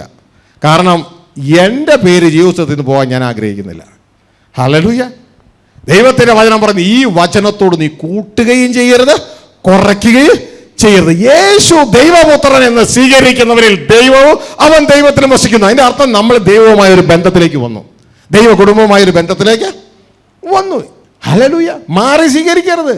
ഹല്ലേലൂയ. കാരണം ഈ യേശുവിനെ പോലെ ആകാനാണ് യേശു ക്രിസ്തുവാണ്. ദൈവപുത്രൻ വെച്ചാൽ ക്രിസ്തു. ഈ ക്രിസ്തുവിനെ പോലെ ആകാനാണ് നമ്മൾ മുൻ നിയമിച്ചേക്കണേ. നമ്മൾ തിരിച്ചറിയണം. വായിച്ച് മത്തായി 17:5. അവൻ പറയുമ്പോൾ തന്നെ പ്രകാശമുള്ളൊരു മേഘം അവരുടെ മേൽ നിഴലിട്ടു. മേഘത്തിൽ നിന്ന് ഇവൻ എന്റെ പ്രിയപുത്രൻ, ഇവങ്കൽ ഞാൻ പ്രസാദിക്കുന്നു, ഇവന് ചെവി കൊടുപ്പിൻ എന്നൊരു ശബ്ദവും ഉണ്ടായി. അപ്പൊ സ്വർഗ്ഗസ്ഥ പിതാവ് മറുരൂപ മലയിൽ വെച്ച് അപ്പസ്തലന്മാരോട് പറയാണ്, ഇവൻ ആരാന്നറിയാമോ? എന്റെ റീപ്ലേസ്മെന്റ് ആണെന്നല്ല പറഞ്ഞത്, ഇവൻ എന്റെ പ്രിയ പുത്രനാണ്, ഇവന് ചെവി കൊടുക്കുക. എന്താ ഇവന് ചെവി കൊടുക്കാൻ പറഞ്ഞത്? ഇവൻ മുഖാന്തരമാണ് ഞാൻ നിങ്ങളോട് സംസാരിക്കുന്നത്. ഹല്ലേലൂയ. എനിക്ക് പറയാനുള്ള സന്ദേശം ഇവൻ്റെ കൊടുത്തിട്ടുണ്ട്. ഇതുകൊണ്ടാണ് യേശു പറയുന്നത്, പിതാവ് കൽപ്പിച്ചതാണ് ഞാൻ നിങ്ങളോട് അറിയിക്കുന്നത്. ഹല്ലേലൂയ. അതാണ് സുവിശേഷം, നമ്മൾ അറിയേണ്ട സന്ദേശം. അത് തന്നെ ലൂക്കോസ് 3:22 സ്നാന സമയത്ത് ഇതാ പറയുന്ന കാര്യം നിങ്ങൾക്ക് കേൾക്കാം. നിങ്ങൾക്ക് ഫോട്ടോ എടുത്തോണ്ട് പോകാം. നിങ്ങൾക്ക് ഇത് എല്ലാം ആർക്കും ഇതിൽ മോണോപോളി ഒന്നുമല്ല, ആർക്കും ഇത് ഉപയോഗിക്കാവുന്നതാ. വായിച്ചോളൂ. പരിശുദ്ധാത്മാവ് ദേഹരൂപത്തിൽ പ്രാവ് എന്ന പോലെ അവന്റെ മേൽ ഇറങ്ങി വന്നു. നീ എന്റെ പ്രിയപുത്രൻ, നിന്നിൽ ഞാൻ പ്രസാദിച്ചിരിക്കുന്നു എന്ന് സ്വർഗത്തിൽ നിന്നൊരു ശബ്ദവുമുണ്ട്. വീണ്ടും പിതാവ് പറയുകയാണ് അപ്പസ്തലന്മാരോട്, സ്നാന സമയത്ത് ആ കൂടെ നിൽക്കുന്നവരോട് സാക്ഷ്യപ്പെടുത്തുകയാണ്, ഇവൻ ആരാന്നറിയാമോ? ഇവൻ എന്റെ പ്രിയ പുത്രൻ. എന്റെ റീപ്ലേസ്മെന്റ് അല്ല, ഇവൻ എന്റെ പ്രിയ പുത്രനാണ്. അപ്പൊ നമ്മൾ ഈ പിതാവ് പറഞ്ഞത് വിശ്വസിക്കണ്ടേ? ഹല്ലേലൂയ. ഈ പിതാവ് പറയുന്നത് വിശ്വസിക്കുക, ഇത് മനസ്സിലാക്കുക. ഇനി യോഹന്നാൻ 10:36 യേശു നേരിട്ട് പറയുകയാണ്, ഞാൻ ആരാന്നറിയാമോ? യഹൂദന്മാർ പറഞ്ഞു, നീ നിന്നെ തന്നെ ദൈവത്തോട് സമനാക്കി ദൈവപുത്രൻ എന്ന് പറഞ്ഞതുകൊണ്ട് നമ്മൾ ചിന്തിച്ചു യേശു ദൈവമാണെന്ന്, അത്യുന്നതനായ ദൈവമാണെന്ന് യേശു പറഞ്ഞു എന്ന്. യേശു വളരെ വ്യക്തതയോടെ പറയുകയാണ്, ഞാൻ ദൈവത്തിന്റെ പുത്രൻ എന്നാണ് പറഞ്ഞത്. ഹല്ലേലൂയ. വായിച്ചു. ഞാൻ ദൈവത്തിന്റെ പുത്രൻ എന്ന് പറഞ്ഞതുകൊണ്ട് നീ ദൈവദൂഷണം പറയുന്നു എന്ന് പിതാവ് വിശുദ്ധീകരിച്ച് ലോകത്തിൽ അയച്ചവനോട് നിങ്ങൾ പറയുന്നുവോ? ഇതാ യേശു ക്രിസ്തു പറയാണ്, ഞാൻ ദൈവത്തിന്റെ പുത്രനാണ്. യേശുവിനെ പോലെ ക്രിസ്തുവിനെ പോലും വിശ്വാസമില്ലാത്ത ക്രിസ്ത്യാനികൾ. ക്രിസ്തു പറയാൻ ഞാൻ ദൈവത്തിന്റെ പുത്രനാണ്. ഹല്ലേലൂയ. പിതാവ് പറയാണ്, ഇവൻ എന്റെ പ്രിയ പുത്രനാണ്. താഴേക്ക് വായിച്ചാട്ടെ. ഇതാ 5:18 യോഹന്നാൻ 5:18 യേശു പറയാണ്, യഹൂദന്മാരുമായിട്ടുള്ള ഒരു തർക്കം നടക്കുക. അപ്പോൾ പറയുന്ന കാര്യം 5:18 അങ്ങനെ അവൻ ശബത്തിനെ ലംഘിച്ചതുകൊണ്ട് മാത്രമല്ല, ദൈവം സ്വന്തം പിതാവ് എന്ന് പറഞ്ഞ് തന്നെത്താൻ ദൈവത്തോട് സമമാക്കിയത് കൊണ്ടും യഹൂദന്മാർ അവനെ കൊല്ലുവാൻ അധികമായി ശ്രമിച്ചു പോന്നു. നേരത്തെ പറഞ്ഞ വചനം കൂടിയുണ്ട്. ശബത്തിനെ ലംഘിച്ചതുകൊണ്ട്, യേശു ശബത്തിനെ ലംഘിച്ചതുകൊണ്ട് മാത്രമല്ല, ദൈവം തന്റെ പിതാവെന്ന് പറഞ്ഞ് തന്നെത്താൻ ദൈവത്തോട് സമനാക്കി. അപ്പൊ യേശു പറഞ്ഞത് ഞാനാണ് അത്യുന്നതനായ ദൈവം എന്നല്ല, ദൈവം എന്റെ പിതാവാണ്. കാരണം പിതാവും പുത്രനും സെയിം ക്ലാസ് ആണ്. മനുഷ്യനൊരു മകനുണ്ടായ മനുഷ്യൻ തന്നെ, ദൈവത്തിനൊരു മകനുണ്ടായാൽ ദൈവം തന്നെ. അത്യുന്നതനായ ദൈവം അല്ലെന്ന് മാത്രമേ ഉള്ളൂ, പുത്രനാണ്. ഹല്ലേലൂയ. മനസ്സിലാവുന്നുണ്ടോ? ആ പുത്രന്റെ പേരാണ് വചനം. അപ്പോൾ വളരെ വ്യക്തമായി മനസ്സിലാക്കുക, യേശു ഒരിക്കലും ഞാനാണ് അത്യുന്നതനായ ദൈവം എന്നല്ല പറഞ്ഞേ, ഞാൻ അത്യുന്നതനായ ദൈവത്തിന്റെ മകൻ. ഹല്ലേലൂയ. ഇനി പത്രോസ് പറയുന്നതേക്കാ ഇതാ മത്തായി 16:16 നമുക്ക് കാണാവുന്ന ഒരു കാര്യമാണ്. ഞാൻ ആരാണെന്ന് യേശുക്രിസ്തു ചോദിക്കുമ്പോൾ പലരും പലതും പറയുന്നു, എന്നാൽ നിങ്ങൾ ഞാൻ ആരാണെന്ന് പറയുന്നു എന്ന് ചോദിച്ചപ്പോൾ ഉടനെ പത്രോസ് ചാടി വീണ് പറഞ്ഞെന്നറിയാമോ? വായിച്ച്, നീ ജീവനുള്ള ദൈവത്തിന്റെ പുത്രനായ ക്രിസ്തു എന്ന് ഉത്തരം പറഞ്ഞു. അതായത് ജീവനുള്ള ദൈവമായിട്ട് ഒരേ ആളേ ഉള്ളൂ, താൻ മാത്രം അമർത്യതയുള്ളവൻ. നീ ജീവനുള്ള ദൈവത്തിന്റെ പുത്രനായ ക്രിസ്തു എന്ന് ഇതാ പത്രോസ് പറയുക. നീ ജീവനുള്ള ദൈവത്തിന്റെ പുത്രൻ. അപ്പോ പത്രോസ് പറയുന്നു, നീ ആരാണ്? ദൈവത്തിന്റെ പുത്രനായ മിശിഹയാണ്, ക്രിസ്തുവാണ്, ദൈവപുത്രനാണ് മിശിഹ. മനസ്സിലാവുന്നുണ്ടോ? ഹല്ലേലൂയ. ഇത് പറഞ്ഞപ്പോ യേശു ചാടിക്കേറി പറഞ്ഞു, അല്ലല്ലോ പത്രോസേ, നിനക്ക് മൊത്തം തെറ്റി, നീ എവിടെയാ പഠിച്ചേ എന്ന് വല്ലതും ചോദിച്ചോ? ഞാൻ അങ്ങനെയൊന്നുമല്ല, ഞാനാണ് അത്യുന്നതനായ ദൈവം പത്രോസേ, നിനക്ക് അറിഞ്ഞുകൂടെ എന്നൊന്നുമല്ല യേശു പറഞ്ഞേ. നിന്നെ ഇത് പഠിപ്പിച്ചത് വേറെ ആരുമല്ല, എൻ്റെ അപ്പനാ. എൻ്റെ അപ്പനാ നിന്നെ ഇത് പഠിപ്പിച്ചേ, ജഡരക്തങ്ങളല്ല. ഒരു ഹന്നാവിന്റെയും ഹയ്യഫാവിന്റെയും ബൈബിൾ ക്ലാസ് അല്ല നിന്നെ ഇത് പഠിപ്പിച്ചത്, എൻ്റെ അപ്പനാ നിന്നെ ഇത് പഠിപ്പിച്ചേ. താഴേക്ക് വായിച്ച് യേശു 16 വായിച്ചോളൂ. നീ ജീവനുള്ള ദൈവത്തിന്റെ പുത്രനായ ക്രിസ്തു എന്ന് ഉത്തരം പറഞ്ഞു. താഴേക്ക്, നീ ബെറിയോന ശീമോനെ, നീ ഭാഗ്യവാൻ, ജഡരക്തങ്ങളല്ല സ്വർഗസ്ഥനായ എന്റെ പിതാവ് അത്രേ നിനക്കിത് വെളിപ്പെടുത്തിയത്. കണ്ടോ, യേശു പറഞ്ഞത് നീ പറഞ്ഞ തെറ്റാണെന്നല്ല, യേശു അതിനെ സൈൻ ചെയ്യുകയാണ്. ജഡരക്തങ്ങളല്ല നിനക്കിത് വെളിപ്പെടുത്തി തന്നത് എൻ്റെ അപ്പനാ. മനസ്സിലായോ? ഹല്ലേലൂയ. എൻ്റെ അപ്പനാ എനിക്ക് നിനക്കിത് വെളിപ്പെടുത്തുന്നത്. അപ്പോൾ അപ്പൻ പഠിപ്പിക്കുന്നവരുണ്ട് രഹസ്യമായും. യേശുക്രിസ്തു പറയുന്നേ, എൻ്റെ പിതാവിനാൽ ഉപദേശിക്കപ്പെട്ടവർ അവരെല്ലാം എൻ്റെ അടുക്കൽ വരും. ഹല്ലേലൂയ. ആദ്യം എൻ്റെ അടുക്കൽ വരികയല്ല, ആദ്യം എൻ്റെ പിതാവിനാൽ ഉപദേശിക്കപ്പെട്ടവരെ എൻ്റെ അടുക്കൽ വരുന്നത്. അപ്പൊ എൻ്റെ പ്രിയ സഹോദരങ്ങളെ, ഇതാ പിന്നെ താഴേക്ക് മാർക്കോസ് സുവിശേഷം 1:1 എങ്ങനെയാണ് ആരംഭിക്കുന്നത്? ദൈവപുത്രനായ യേശു ക്രിസ്തുവിന്റെ സുവിശേഷത്തിന്റെ ആരംഭം. അപ്പൊ യേശു ആരാന്നാ മാർക്കോസ് സുവിശേഷം തുടങ്ങുന്നേ? ദൈവത്തിന്റെ പുത്രൻ, ദൈവപുത്രനായ യേശു ക്രിസ്തുവിന്റെ സുവിശേഷം. ഇനി യോഹന്നാൻ 20 അതിന്റെ 31 വാക്യം. എന്തിനാണ് ഇത്രയധികം അത്ഭുതങ്ങളും അടയാളങ്ങളും ഒക്കെ ഈ ബൈബിളിൽ എഴുതി വെച്ചിരിക്കുന്നത്? വായിച്ച്. എന്നാൽ യേശു ദൈവപുത്രനായ ക്രിസ്തു എന്ന് നിങ്ങൾ വിശ്വസിക്കേണ്ടത്. അപ്പൊ നമ്മൾ എന്നാ വിശ്വസിക്കേണ്ട? യേശുവാണ് അത്യുന്നതനായ ദൈവമാണെന്നോ, അതോ യേശു ദൈവത്തിന്റെ പുത്രനായ ക്രിസ്തു ആണെന്നോ? ദൈവം വളരെ വ്യക്തമായിട്ട് പറയും, യേശു ദൈവപുത്രനായ ക്രിസ്തു എന്ന് നിങ്ങൾ വിശ്വസിക്കേണ്ടതിനും വിശ്വസിച്ചിട്ട് അവന്റെ നാമത്തിൽ നിങ്ങൾക്ക് ജീവൻ ഉണ്ടാകേണ്ടതിനും ഇത് എഴുതിയിരിക്കുന്നു. വിശ്വസിച്ചിട്ട് അവന്റെ നാമത്തിൽ ജീവൻ ഉണ്ടാകണം. കാരണം ദൈവം സ്വർഗത്തിലെ പിതാവ് ജീവൻ കൊടുത്തുവിട്ടേക്കുന്ന ക്രിസ്തുവിലാണ്. അതുകൊണ്ടാണ് ദൈവത്തിന്റെ സാക്ഷി ഇങ്ങനെ പറയുന്നത്, പുത്രനുള്ളവന് ജീവനുണ്ട്, പുത്രനില്ലാത്തവനോ ജീവനില്ല. ഹല്ലേലൂയ. ഇതാണ് ദൈവത്തിന്റെ സാക്ഷ്യം. അടുത്തത് നമ്മൾ വായിക്കാം. പിശാച് എന്താ പറഞ്ഞത്? വായിച്ചാട്ടെ. മാർക്കോസ് 1:34. നാനാവ്യാധികളാൽ വലഞ്ഞിരിക്കുന്ന അനേകരെ അവൻ സൗഖ്യമാക്കി, അനേക ഭൂതങ്ങളെയും പുറത്താക്കി. ഭൂതങ്ങൾ അവനെ അറിക കൊണ്ട് സംസാരിപ്പാൻ അവയെ സമ്മതിച്ചില്ല. ഭൂതങ്ങൾക്ക് ആരെ അറിയാം? ഈ ആത്മലോകത്തിലെ രാജാവിനെ അറിയാം. അതുകൊണ്ട് സംസാരിക്കാൻ അനുവദിച്ചില്ല. അവരെങ്ങനെ സംസാരിച്ചാൽ അവരെന്നാ പറയും? നീയാണ് മഹോന്നതനായ ദൈവത്തിന്റെ പുത്രൻ, രാജാവാണ് ആത്മലോകത്തിലെ. ഹല്ലേലൂയ. വായിച്ചാട്ടെ അടുത്ത ലൂക്കോസ് 4:41. പലരിൽ നിന്നും ഭൂതങ്ങൾ നീ ദൈവപുത്രനായ ക്രിസ്തു എന്ന് നിലവിളിച്ചു പറഞ്ഞുകൊണ്ട് പുറപ്പെട്ടു പോയി. അപ്പൊ ഭൂതങ്ങൾക്ക് എന്നാ പറയണേ? ഈ പുള്ളിക്കാരൻ ആരാന്നാ പറയണേ? ദൈവപുത്രൻ, ദൈവത്തിന്റെ പുത്രനാണ്. ആ പുത്രന്റെ പേരെന്താ? ക്രിസ്തു, രാജാവെന്ന അർത്ഥം. അഭിഷിക്തൻ, രാജാവ്. നീ ദൈവത്തിന്റെ മകനായ ക്രിസ്തുവാണ്. ഇന്ന് ഈ മകനെ വെച്ചാണ് അപ്പനെ റീപ്ലേസ് ചെയ്യാൻ ഒരു കൂട്ടം ക്രിസ്ത്യാനികളെ പിശാച് അവരുടെ മയക്കിയത്. അപ്പനെ റീപ്ലേസ് ചെയ്യാനല്ല ക്രിസ്തുവിനെ തന്നത്, അപ്പന്റെ അടുക്കൽ എത്താനാണ് ക്രിസ്തുവിനെ തന്നത്. അതിന്റെ ഓപ്പോസിറ്റ് നമ്മൾ ഉണ്ടാക്കരുത്. ഓപ്പോസിറ്റ് ആണെങ്കിൽ അതിന്റെ അർത്ഥം ആന്റി ഫെയ്ത്ത് ആണ്. ആന്റി ക്രൈസ്റ്റ് എന്ന് പറഞ്ഞാൽ ക്രിസ്തുവിനെ എതിർ നിൽക്കുന്നവൻ, ആന്റി ഫെയ്ത്ത്. ക്രിസ്തുവിനെ തന്നത് വഴിയും സത്യവും ജീവനും ഞാനാവുന്നു, എന്നിലൂടെ അല്ലാതെ ആരും പിതാവിന്റെ അടുക്കൽ എത്തുന്നില്ല. പിതാവിൽ എത്താൻ വേണ്ടിയതാന്നേ ദൈവവചനം പറയുന്നു. ക്രിസ്തു മുഖാന്തരം നമുക്ക് ഏകാത്മാവിൽ പിതാവിങ്കിലേക്ക് പ്രവേശനമുണ്ട്. അല്ലാണ്ട് പിതാവിനെ മറയ്ക്കാനല്ല ക്രിസ്തുവിനെ തന്നത്, പിതാവിനെ ഒഴിവാക്കാനല്ല ക്രിസ്തുവിനെ തന്നത്. അത് പിശാചാണ് അത് ചെയ്യുന്നത്. It's A wrong faith. തെറ്റിച്ച് കളയുന്ന മനുഷ്യരുടെ തന്ത്രങ്ങളാൽ ഓടരുത്. ഹല്ലേലൂയ. വീണ്ടും താഴേക്ക് ഇതാ അതിന് 8:28 വായിച്ച്. അവർ യേശുവിനെ കണ്ടിട്ട് നിലവിളിച്ച് അവനെ നമസ്കരിച്ചു. പിശാചുക്കൾ യേശുവിനെ കണ്ടിട്ട് നിലവിളിച്ച് അവനെ നമസ്കരിച്ചു. പുള്ളി ആരാ? ഈ പുള്ളി നിസ്സാര കാര്യമൊന്നുമല്ല. സർവപ്രപഞ്ചത്തിന്റെ രാജാവായി യഹോവയായ ദൈവം ഓർഡർ ചെയ്തിട്ടുള്ള തന്റെ മകനാ. അത് കണ്ട ഓർഡറെ നമസ്കരിച്ചു. നിങ്ങൾ ശ്രദ്ധിച്ചേ, ഇപ്പൊ മോദി നിങ്ങളുടെ വീട്ടിലേക്ക് ഒന്ന് കയറി വരികയാന്ന് ചിന്തിച്ചു, നിങ്ങൾ എന്നാ ചെയ്യും? എങ്ങനെ പോവോ? പിന്നെ എങ്ങനെ പോവും? സാറേ വന്നാട്ടെ ഇല്ലേ പറയില്ലേ? കാരണം അദ്ദേഹത്തിന് ആ ഉത്തരവാദിത്തപ്പെട്ട പൊസിഷൻ നിൽക്കുക. എന്നാൽ മരണമുള്ള ഈ ലോകത്തിലെ മന്ത്രിമാരൊന്നുമല്ല നിൽക്കണേ, മരണമില്ലാത്ത ദൈവത്തിന്റെ സർവപ്രപഞ്ചത്തിന്റെ രാജാവായി വന്നേക്കണേ. ഭൂതങ്ങൾക്കറിയേ ഈ വ്യക്തി ആരാണെന്ന്. ഹല്ലേലൂയ. താഴേക്ക്. യേശുവേ മഹോന്നതനായ ദൈവത്തിന്റെ പുത്ര. അപ്പൊ അവർക്ക് ബോധമുണ്ട്, നമുക്ക് ആ ബോധമില്ലാത്ത. യേശുവേ മഹോന്നതനായ ദൈവത്തിന്റെ പുത്ര. ഹല്ലേലൂയ. ഇതാണ് പിതാവ് പറഞ്ഞത്, ഇവൻ എന്റെ പുത്രൻ, ഇന്ന് ഞാൻ നിന്നെ ജനിപ്പിച്ചിരിക്കുന്നു, ഞാൻ എന്റെ രാജാവിനെ സിയോനിൽ വാഴിച്ചിരിക്കുന്നു, നീ വഴിയിൽ വെച്ച് നശിച്ചു പോകാതിരിപ്പാൻ ഈ പുത്രനെ ചുംബിക്കുക. സങ്കീർത്തനം 2 പറഞ്ഞത് മുഴുവൻ. ഹല്ലേലൂയ.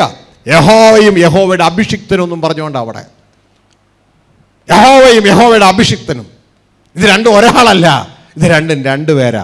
ഒരാൾ അപ്പൻ, ഒരാൾ മകൻ.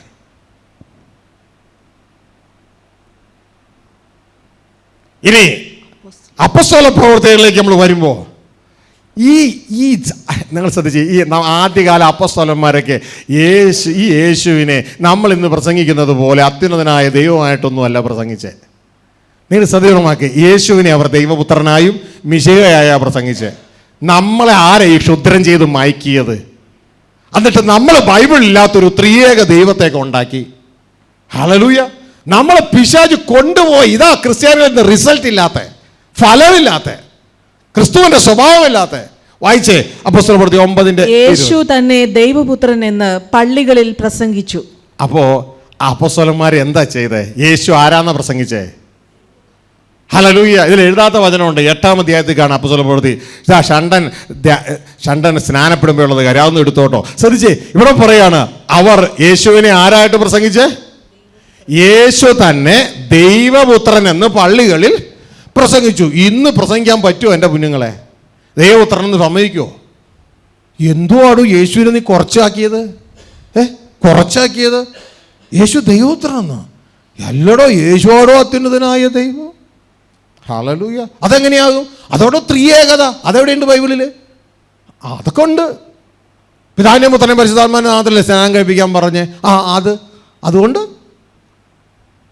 അവിടെ എങ്ങും പറഞ്ഞിട്ടില്ലല്ലോ ഒരു ത്രിയേക ദൈവത്തെ. പിതാവ് സത്യമാണ്, പുത്രന് സത്യമാണ്, പരിശുദ്ധാത്മാവ് സത്യമാണ്. ആ പിതാവ് പുത്രൻ പരിശുദ്ധാത്മാവ് എന്ന് പറയുന്നത് ദൈവപുത്രനായ ക്രിസ്തുവിലുള്ള പ്രവർത്തനമാണ്. അതൊരു ഏകീകൃത പ്രവർത്തനമാണ്. അതിൻ്റെ പേരാണ് ലോ ഓഫ് ദ സ്പിരിറ്റ്. അത് ക്രിസ്തുവിലുണ്ടായ ആ നിയമം നമ്മൾ ഉപയോഗിച്ചാൽ നമ്മൾ രക്ഷപ്പെട്ടു. പക്ഷെ അത് ഉപയോഗിക്കാൻ പഠിക്കണം. നമ്മൾ സ്വയത്തിൽ ഓപ്പറേറ്റ് ചെയ്യപ്പെടുന്നവരാ, എന്നാൽ ക്രിസ്തു സ്വയത്തിൽ ഓപ്പറേറ്റ് ചെയ്യപ്പെടുന്ന ആളല്ല. ക്രിസ്തു പറഞ്ഞില്ല എനിക്ക് സ്വയമേ ഒന്നും ചെയ്യാൻ കഴിയത്തില്ല, പക്ഷെ നമുക്ക് സ്വയമേ എല്ലാം ചെയ്യാൻ പറ്റും. അതല്ല യേശയ്യാ 53:6 പറയുന്നത്, നിങ്ങളെല്ലാം തെറ്റിപ്പോയി ആടുകളെ പോലെ എല്ലാവരും സ്വയത്തിൽ പ്രവർത്തിക്കുന്നവരാ, താൻ്റെ വഴി പ്രവർത്തിക്കുന്നവരാ. അതിൽ നിന്ന് മാറിയിട്ട് ത്രിയേക പ്രവർത്തനത്തിലേക്ക് നമ്മൾ മാറണം. ആരെ പോലെ? ക്രിസ്തുവെ പോലെ. ഒരു ത്രിയേക ദൈവം ബൈബിളിലില്ല, പക്ഷേ ദൈവത്തിൻ്റെ ത്രിയേക പ്രവർത്തനം ഉണ്ട് ക്രിസ്തുവിൽ. ആ ക്രിസ്തുവെ പോലെ നമ്മളുമായി തീരണം. നിങ്ങൾക്കറിയാമോ? നിങ്ങൾക്ക് പെട്ടെന്ന് മനസ്സിലാക്കുന്ന ആൾ പറഞ്ഞു തരട്ടെ. ഒരു ഏകദേശം ഒരു എക്സാമ്പിളാണ്. നിങ്ങൾ ഈ കാളവണ്ടി കണ്ടിട്ടുണ്ടോ? ഇപ്പോഴത്തെ ആളുകൾ കാണാൻ വഴിയാ. കാളവണ്ടി കണ്ടിട്ടുണ്ടോ? കാളവണ്ടി കാണിച്ചു തരാൻ പറ്റുമോ നോക്കട്ടെ കാണാത്തവർക്ക്.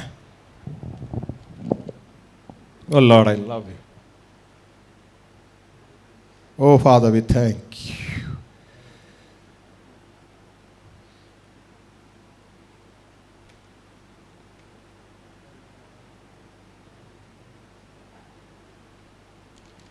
ഈ സാധന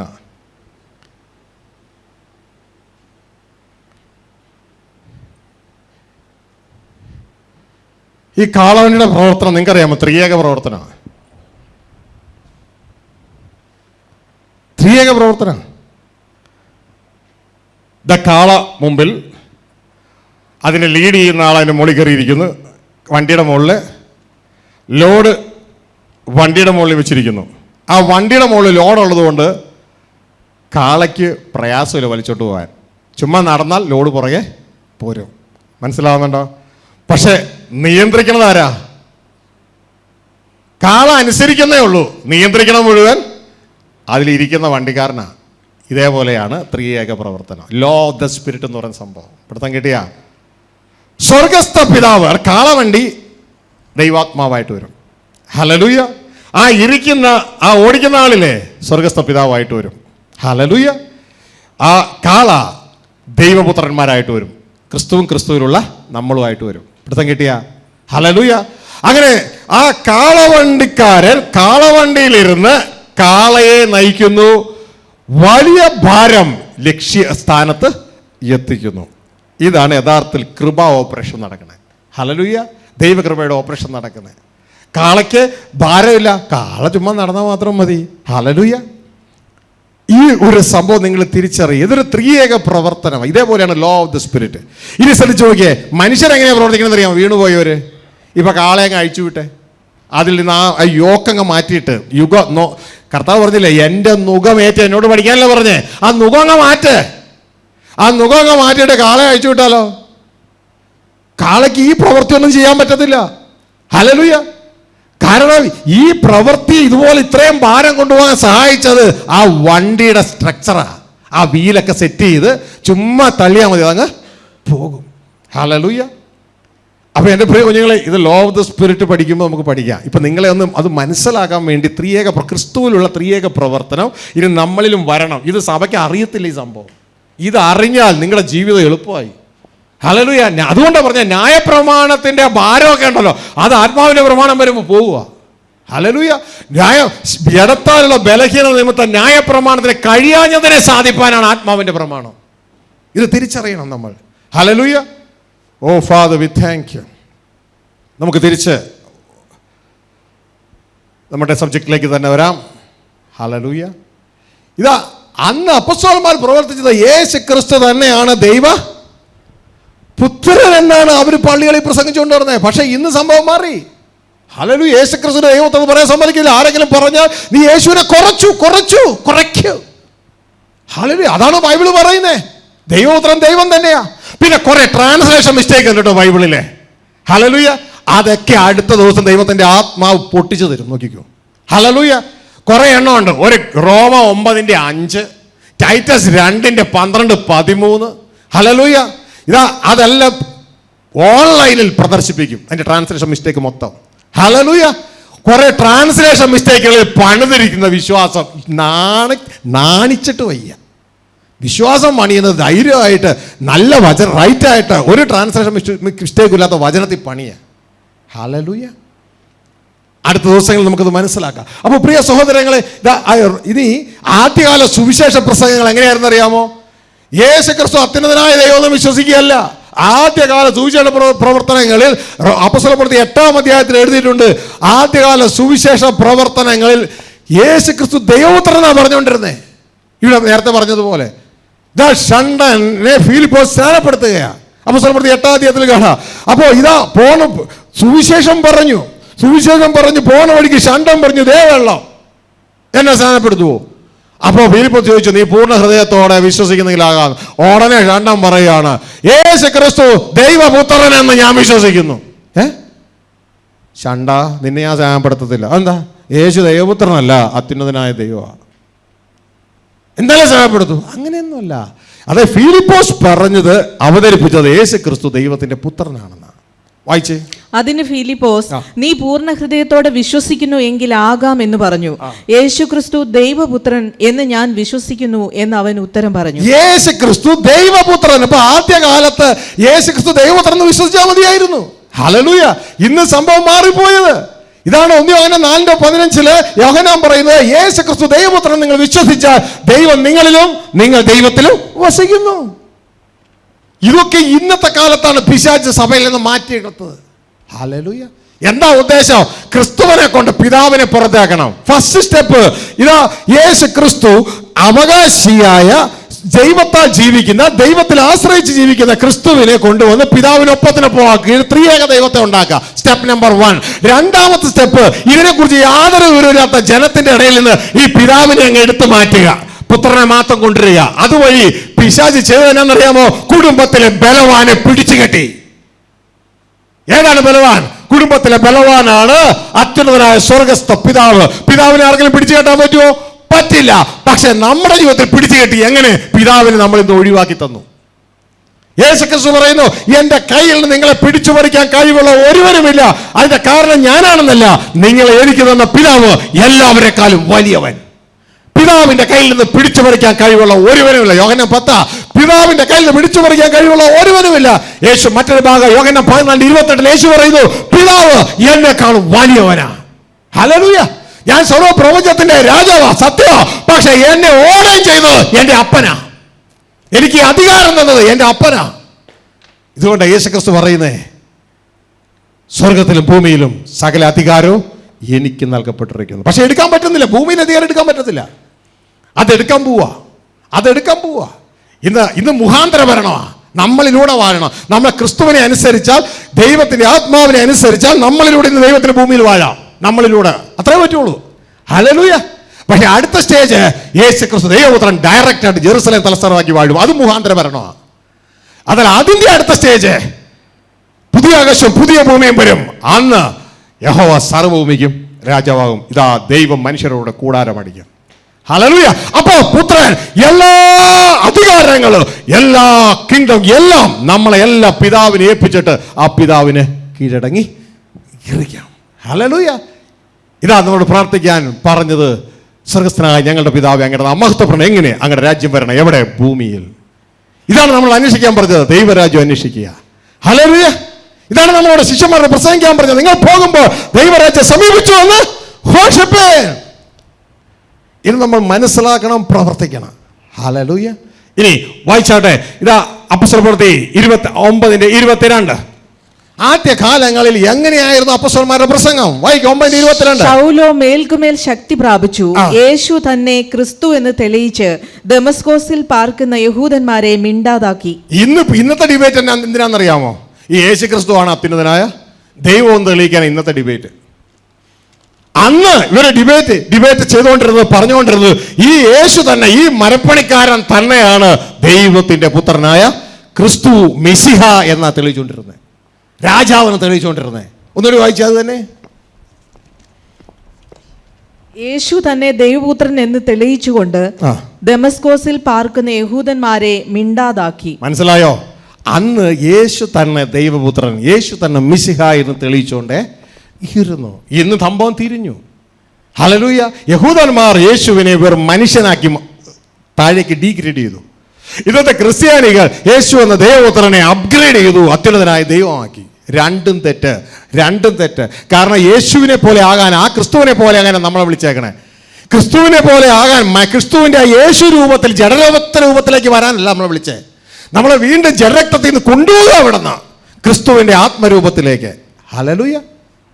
അപ്പോൾ ഒരു മരപ്പണിക്കാരൻ തച്ചന്റെ മകനെ പോലെ ആകാനല്ല നമ്മളെ വിളിച്ചേ, പകരം ദൈവപുത്രനായ ക്രിസ്തുവെ പോലെ ആകാനാണ് വിളിച്ചേ. അതാ റോമ 8:29, തന്റെ പുത്രനായ ക്രിസ്തു അനേക സഹോദരന്മാരിൽ ആദ്യജാതനാകേണ്ടതിന് അവന്റെ സ്വരൂപത്തിന് അനുഭവം നമ്മളെ നിയമിച്ചു. ഹല്ലേലൂയ. അല്ലാണ്ട് തച്ചന്റെ മകനായ ആ ജഡരക്തമാകാനല്ല നമ്മളെ വിളിച്ചേ. ഹല്ലേലൂയ. ആത്മാവായ ദൈവപുത്രനായ ക്രിസ്തുവായി തീരാൻ. അതുകൊണ്ടാണ് എഴുതിയിരിക്കുന്നത്, യേശു ക്രിസ്തുവിനെ വിശ്വസിച്ച് അവന്റെ നാമത്തെ വിശ്വസിക്കുന്ന ഏവർക്കും ജഡരക്തമുള്ള മനുഷ്യപുത്രന്മാരാകാനല്ല, ദൈവത്തിന്റെ മക്കളാകാൻ ദൈവം അധികാരം കൊടുത്തു. വെളിപ്പാട് 21:7 പറയുന്നു, ജയിക്കുന്നവൻ ദൈവത്തിന്റെ മകൻ. ഹല്ലേലൂയ. ഞാൻ അവന് ദൈവവും അവന് എനിക്ക് മകനുമായിരിക്കെ. ഹല്ലേലൂയ. സർവ്വ സൃഷ്ടികൾ ഈറ്റുതോടെ കാത്തിരിക്കണം. എന്തിനാണെന്നറിയാമോ? ഈ മനുഷ്യപുത്രന്മാരുടെ ഉള്ളിൽ നിന്ന് ദൈവപുത്രന്മാർ വെളിപ്പെടാനാ. ഹല്ലേലൂയ. യേശയ്യാ 53:10 യേശു ക്രിസ്തുവിനെ കാൽവരിയെ കുറിച്ച് തകർത്തത് എന്തിനാണെന്നറിയാമോ? ദൈവത്തിന്റെ വചനം പറയുന്നു, ക്രിസ്തുവിന്റെ പ്രാണനൊരു അകൃത്യാഗമായി തീർന്നിട്ട് അവൻ സന്തതിയെ കാണണം. സന്തതിയെ, ദൈവത്തിന്റെ മക്കളെ കാണണം. അങ്ങനെ അപ്പന്റെ ഇഷ്ടം ക്രിസ്തുവിന്റെ കയ്യാൽ സാധിക്കുകയും വേണം. ഹിന്ദി ബൈബിളിൽ പറയുന്നു, തബ് വഹ് അപ്നാ വംശ ദേഖനെ പായേഗാ. ദൈവത്തിന് ക്രിസ്തുവിലൂടെ ദൈവവംശത്തെ കാണണം. ഈ കാണുന്നതൊക്കെ ആദത്തിന്റെ വീണുപോയ മനുഷ്യവംശമാ. എന്നാൽ വീണ്ടും ജനനത്തിൽ പുതിയ സൃഷ്ടിപ്പിൽ നമ്മൾ ദൈവവംശമാ. മനുഷ്യന് മാത്രമേ ഇരട്ട സൃഷ്ടിപ്പുള്ളൂ. എല്ലാ ജീവജാലങ്ങൾക്കും ഒരു ഒറ്റ സൃഷ്ടിപ്പേ ഉള്ളൂ. ഹല്ലേലൂയ. മനുഷ്യന് മാത്രം രണ്ട് സൃഷ്ടിപ്പ്. ഒന്ന് ആദത്തിൽ, മറ്റൊന്ന് ക്രിസ്തുവിൽ കാൽവരി ക്രൂശിലെ യാഗത്തിലൂടെ. ഒന്ന് മനുഷ്യവർഗം, മറ്റത് ദൈവവർഗം. ഒന്ന് മണ്ണിൽ നിന്ന്, മറ്റത് വിണ്ണിൽ നിന്ന്. മണ്ണിൽ നിന്നുള്ളവനെ പോലെ മണ്ണ് കൊണ്ടുള്ളവരോ, സ്വർഗീയനെ പോലെ സ്വർഗീയരും. ഹല്ലേലൂയ. സ്വർഗീയനെ പോലെ ആകാനാ വിളിച്ചേക്കണേ. മനസ്സിലാക്കിക്കോ. ഇനിയും തെറ്റിച്ച് കളയുന്ന തന്ത്രത്തെ വീടരുത്. ക്രിസ്തുവിന്റെ സഹോദരന്മാരായിട്ടാണ് വിളിച്ചേക്കണേ. ഹല്ലേലൂയ. ക്രിസ്തുവിന്റെ കൂട്ടവകാശികളായിട്ടാണ് വിളിച്ചേക്കണേ. അതുകൊണ്ട് റോമ 8:17 പറയുന്നത്, മക്കളെങ്കിൽ നാം അവകാശികളുമാണ്, ദൈവത്തിന്റെ അവകാശികൾ, ക്രിസ്തുവോട് ചേർന്ന് കൂട്ടവകാശികളുമാണ്. സഹോദരന്മാർക്കാ കൂട്ടവകാശം. ഇത് നമ്മുടെ ഭാവിയാ. നമ്മൾ പണ്ട് മനസ്സിലാക്കിയതിൽ തെറ്റുണ്ടെങ്കിൽ കുഴപ്പമൊന്നുമില്ല. പക്ഷെ ഭാവിയെക്കുറിച്ച് മനസ്സിലാക്കുന്ന കറക്റ്റ് ആണെങ്കിൽ ആ തേജസ് വരത്തുള്ളൂ. സത്യം നിങ്ങൾ അറിയുമ്പോൾ സത്യം നിങ്ങളെ സ്വതന്ത്രമാക്കും. വീണ്ടും വായിച്ചു അപ്പോസ്തലർ 17:3. എങ്ങനെയാണ് അപ്പോസ്തലന്മാർ ആദ്യകാലങ്ങളിൽ പ്രസംഗിച്ച് സുവിശേഷം അറിയിച്ച് യേശുവിനെ പ്രസന്റ് ചെയ്തത്? 17:3. ക്രിസ്തു കഷ്ടം അനുഭവിക്കുകയും മരിച്ചവരിൽ നിന്ന് ഉയർത്തെഴുന്നേൽക്കുകയും ചെയ്യേണ്ടതെന്നും ഞാൻ നിങ്ങളോട് അറിയിക്കുന്ന ഈ യേശു തന്നെ ക്രിസ്തു എന്നും തെളിയിച്ചും കൊണ്ട് വിവരിച്ചുകൊണ്ടിരുന്നു. ഈ യേശു തന്നെ, ഈ മരപ്പണിക്കാരൻ തന്നെയാണ് ദൈവത്തിന്റെ പുത്രനായ ക്രിസ്തു എന്നാണ് അവർ തെളിയിച്ചുകൊണ്ടിരുന്നത്. ഞങ്ങൾ നിങ്ങളോട് സംസാരിക്കുന്ന ഈ യേശു, ഈ ജഡരക്തരൂപിയില്ലേ, തച്ചന്റെ മകനിലെ, ഇവൻ തന്നെയാണ് ദൈവത്തിന്റെ പുത്രൻ.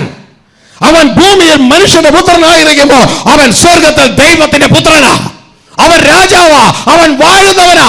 അതുകൊണ്ടാ ദൂതന്മാർ കാണുമ്പോ ദൂതന്മാർ നമിച്ചിട്ട് പോകുന്നത്. ഇതുകൊണ്ട് പിശാചുക്കൾ കാണുമ്പോ പിശാചുക്കൾ മഹോന്നതനായ ദൈവത്തിന്റെ പുത്ര എന്ന് വിളിക്കുന്നത്. ഇതുകൊണ്ടാണ് അവർ കരയുന്നത്, അധികാരമുള്ള ആളാണ് നീ, സമയത്തിന് മുമ്പേ ഞങ്ങളെ ദണ്ഡിപ്പിക്കാൻ വന്നേക്കോ. ഹല്ലേലൂയ. യേശു തന്നെ ക്രിസ്തു. ഈ ഭാഗം തെളിയിക്കുക. ഇതിന് 18:5 കൂടി വായിച്ച്. 18:5. ശീലാസും തിമോഥെയോസും മക്കെദോനിയയിൽ നിന്ന് വന്നാറേ പൗലോസ് വചനഘോഷണത്താൽ ശുഷ്കാന്തി പൂണ്ട് യേശു തന്നെ ക്രിസ്തു എന്ന യഹൂദന്മാർക്ക് സാക്ഷീകരിച്ചു. യേശു ക്രിസ്തു തന്നെ, യേശു തന്നെ ക്രിസ്തു എന്ന്, ഈ യേശു, ഈ തച്ചന്റെ മകൻ, ഈ ജഡരക്ത രൂപിയാണ് ആത്മലോകത്തിലെ രാജാവ് എന്ന് തെളിയിച്ചു. മനസ്സിലാവുന്നുണ്ടോ? ഒരു സമയത്ത് ഭൂമിയിലും മനുഷ്യപുത്രനായി ഭൂമിയിലും, ആ സമയത്ത് ദൈവപുത്രനായി ഉന്നതങ്ങളിലും. ഹല്ലേലൂയ. ഒരു സമയത്ത് ഡ്യുവൽ ഡ്യൂട്ടി അനുഭവിക്കുന്ന ദൈവത്തിന്റെ പുത്രൻ. ഹല്ലേലൂയ.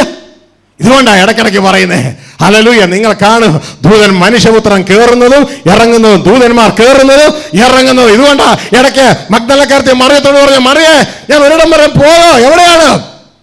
പിതാവിന്റെ അടുക്കൽ പോവുക. അതിന്റെ അർത്ഥം എന്താ? എവിടെ പിതാവുള്ളേ? സ്വർഗത്തിൽ. ഹല്ലേലൂയ. എന്നിട്ട് പോയിട്ട് വീണ്ടും തിരിച്ചു വന്നു. തിരിച്ചു വന്ന് ഇതാ 40 ദിവസം ശിഷ്യന്മാരോട് ജീവിച്ചു. എന്നിട്ട് അവസാനം വീണ്ടും അങ്ങോട്ട് പോയി പിതാവിന്റെ അടുക്കൽ. എന്തുവാ? പോകുന്നു വരുന്നു, പോകുന്നു വരുന്നു, പോകുന്നു വരുന്നു. ഹല്ലേലൂയ. സ്വർഗത്തിൽ നിന്ന് ഇറങ്ങിയവനായ മനുഷ്യപുത്രനല്ലാതെ വേറെ ആരും സ്വർഗത്തിൽ കയറിയിട്ടില്ല.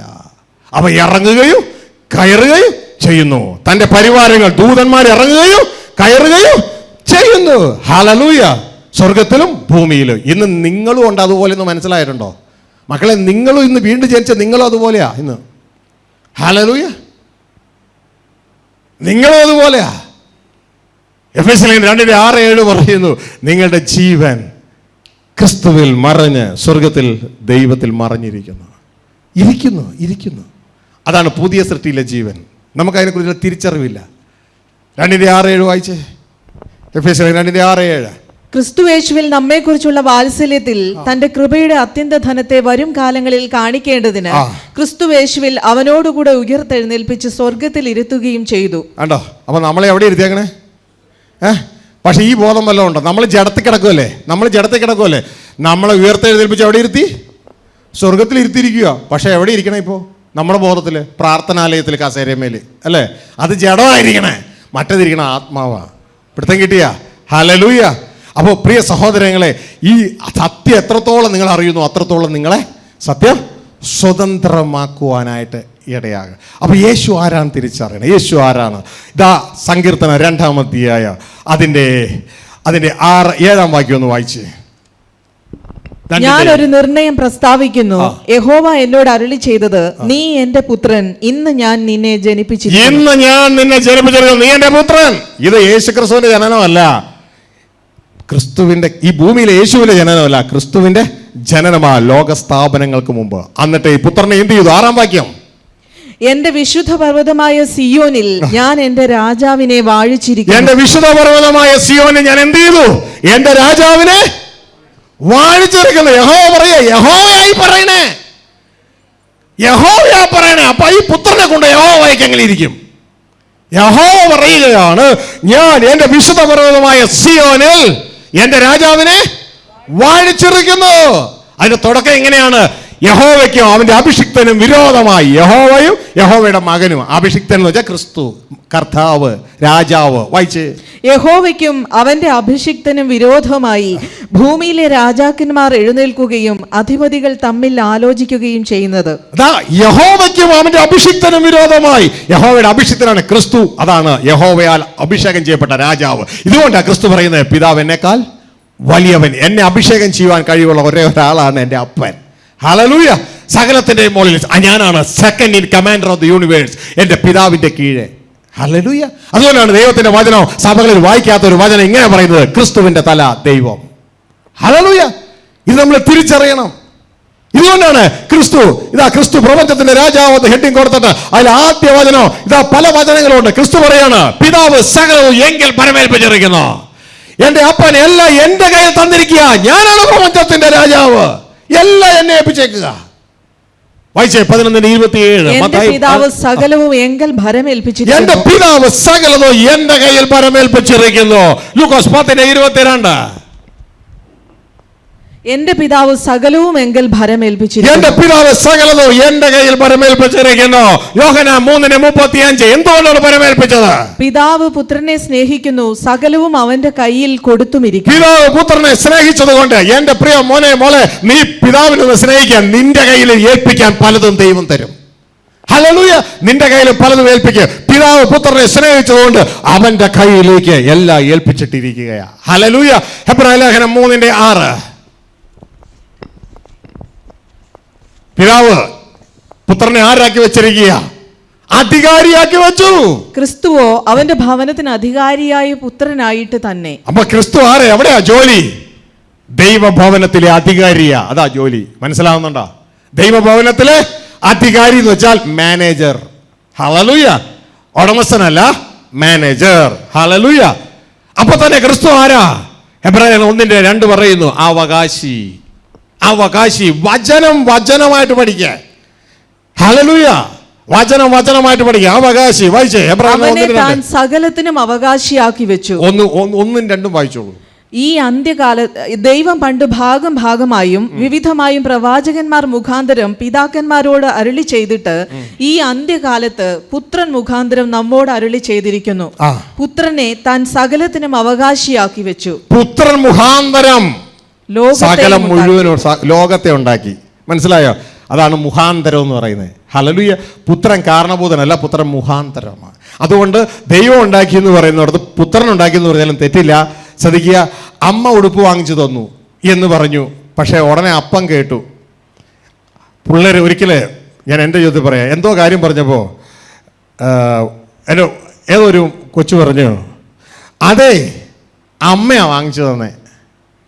എൻ്റെ കുഞ്ഞ് എന്നോട് പറഞ്ഞു. ഉടനെ എൻ്റെ അകത്തുനിന്ന് വന്ന കാര്യമാണ്, എടാ മോനെ, അമ്മ വാങ്ങിച്ചു തന്നാലും പൈസ എവിടെ നിന്നാടാ? പൈസ എവിടെ നിന്നാ? അപ്പനീന്നല്ലേ?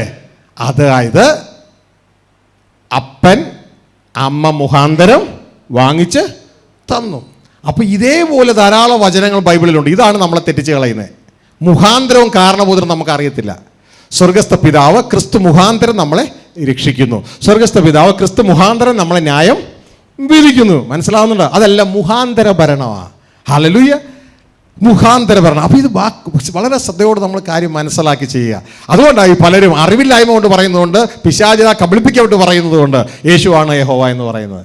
മനസ്സിലായോ? ചിലടത്ത് യഹോവ ആണെന്ന് പറയും, ചിലടത്ത് യേശു ആണെന്ന് പറയും. യഥാർത്ഥത്തിൽ യഹോവയായി ദൈവം യേശു മുഖാന്തരം വാഴുകയാണ്. ഹല്ലേലൂയ. ഇത് നമ്മൾ വ്യക്തതയോടെ തിരിച്ചറിയുക. ഞാൻ എൻ്റെ രാജാവിനെ സിയോനിൽ സ്ഥാപിച്ചിരിക്കുന്നു. അപ്പോൾ എൻ്റെ ഭരണം എൻ്റെ പുത്രനാ ചെയ്യുന്നത്. ഹല്ലേലൂയ. ഞാൻ എൻ്റെ ചിന്തകളാണ് അവൻ നടപ്പിലാക്കുന്നത്. അതുകൊണ്ട് എൻ്റെ പ്രിയ കുഞ്ഞുങ്ങളെ, ഈ ഭാഗം മനസ്സിലാക്കുക. അപ്പൊ ക്രിസ്തു ആരാണ്? ഉടമസ്ഥനല്ല, അവകാശി. ഒന്നൊരു വായിച്ചേ, ഹെബ്രായർ 1:1-2. അധികാരിയാണ്, അപ്പൊ തന്നെ അവകാശി. അപ്പൊ ക്രിസ്തു ആരെന്ന് വ്യക്തതയോടെ മനസ്സിലാക്കുക. ദൈവം പണ്ട് ഭാഗമായും വിവിധമായും പ്രവാചകന്മാർ മുഖാന്തരം പിതാക്കന്മാരോട് അരുളി ചെയ്തിട്ട് ഈ അന്ത്യകാലത്ത് പുത്രൻ മുഖാന്തരം നമ്മോട് അരുളി ചെയ്തിരിക്കുന്നു. അല്ല, മുഖാന്തരം പുത്രൻ സംബന്ധിച്ച് മുഖാന്തരമാണ്. അത് മുഖാന്തര ഭരണമാണ്. അന്ത്യകാലത്ത് പുത്രൻ മുഖാന്തരം നമ്മളോട് സംസാരിച്ചു. എന്നിട്ട് അവനെ താൻ സകലത്തിനും അവകാശിയാക്കി വെച്ചു. അപ്പൊ പുത്രൻ അവകാശിയും കൂടിയാ, ഓണറല്ല, അവകാശിയ. പുത്രനെ അവകാശിയും ആക്കി വെച്ചിരിക്കുന്നു. അപ്പൊ എൻ്റെ പ്രിയ സഹോദരങ്ങളെ, പുത്രൻ അധികാരിയാണ്, മാനേജറാണ്, അപ്പൊ തന്നെ അവകാശിയാണ്. ഇനി നമ്മളും ആരാകാൻ പോവുക? ഈ പുത്രന്റെ കീഴിൽ അധികാരികളാകാൻ പോവുക.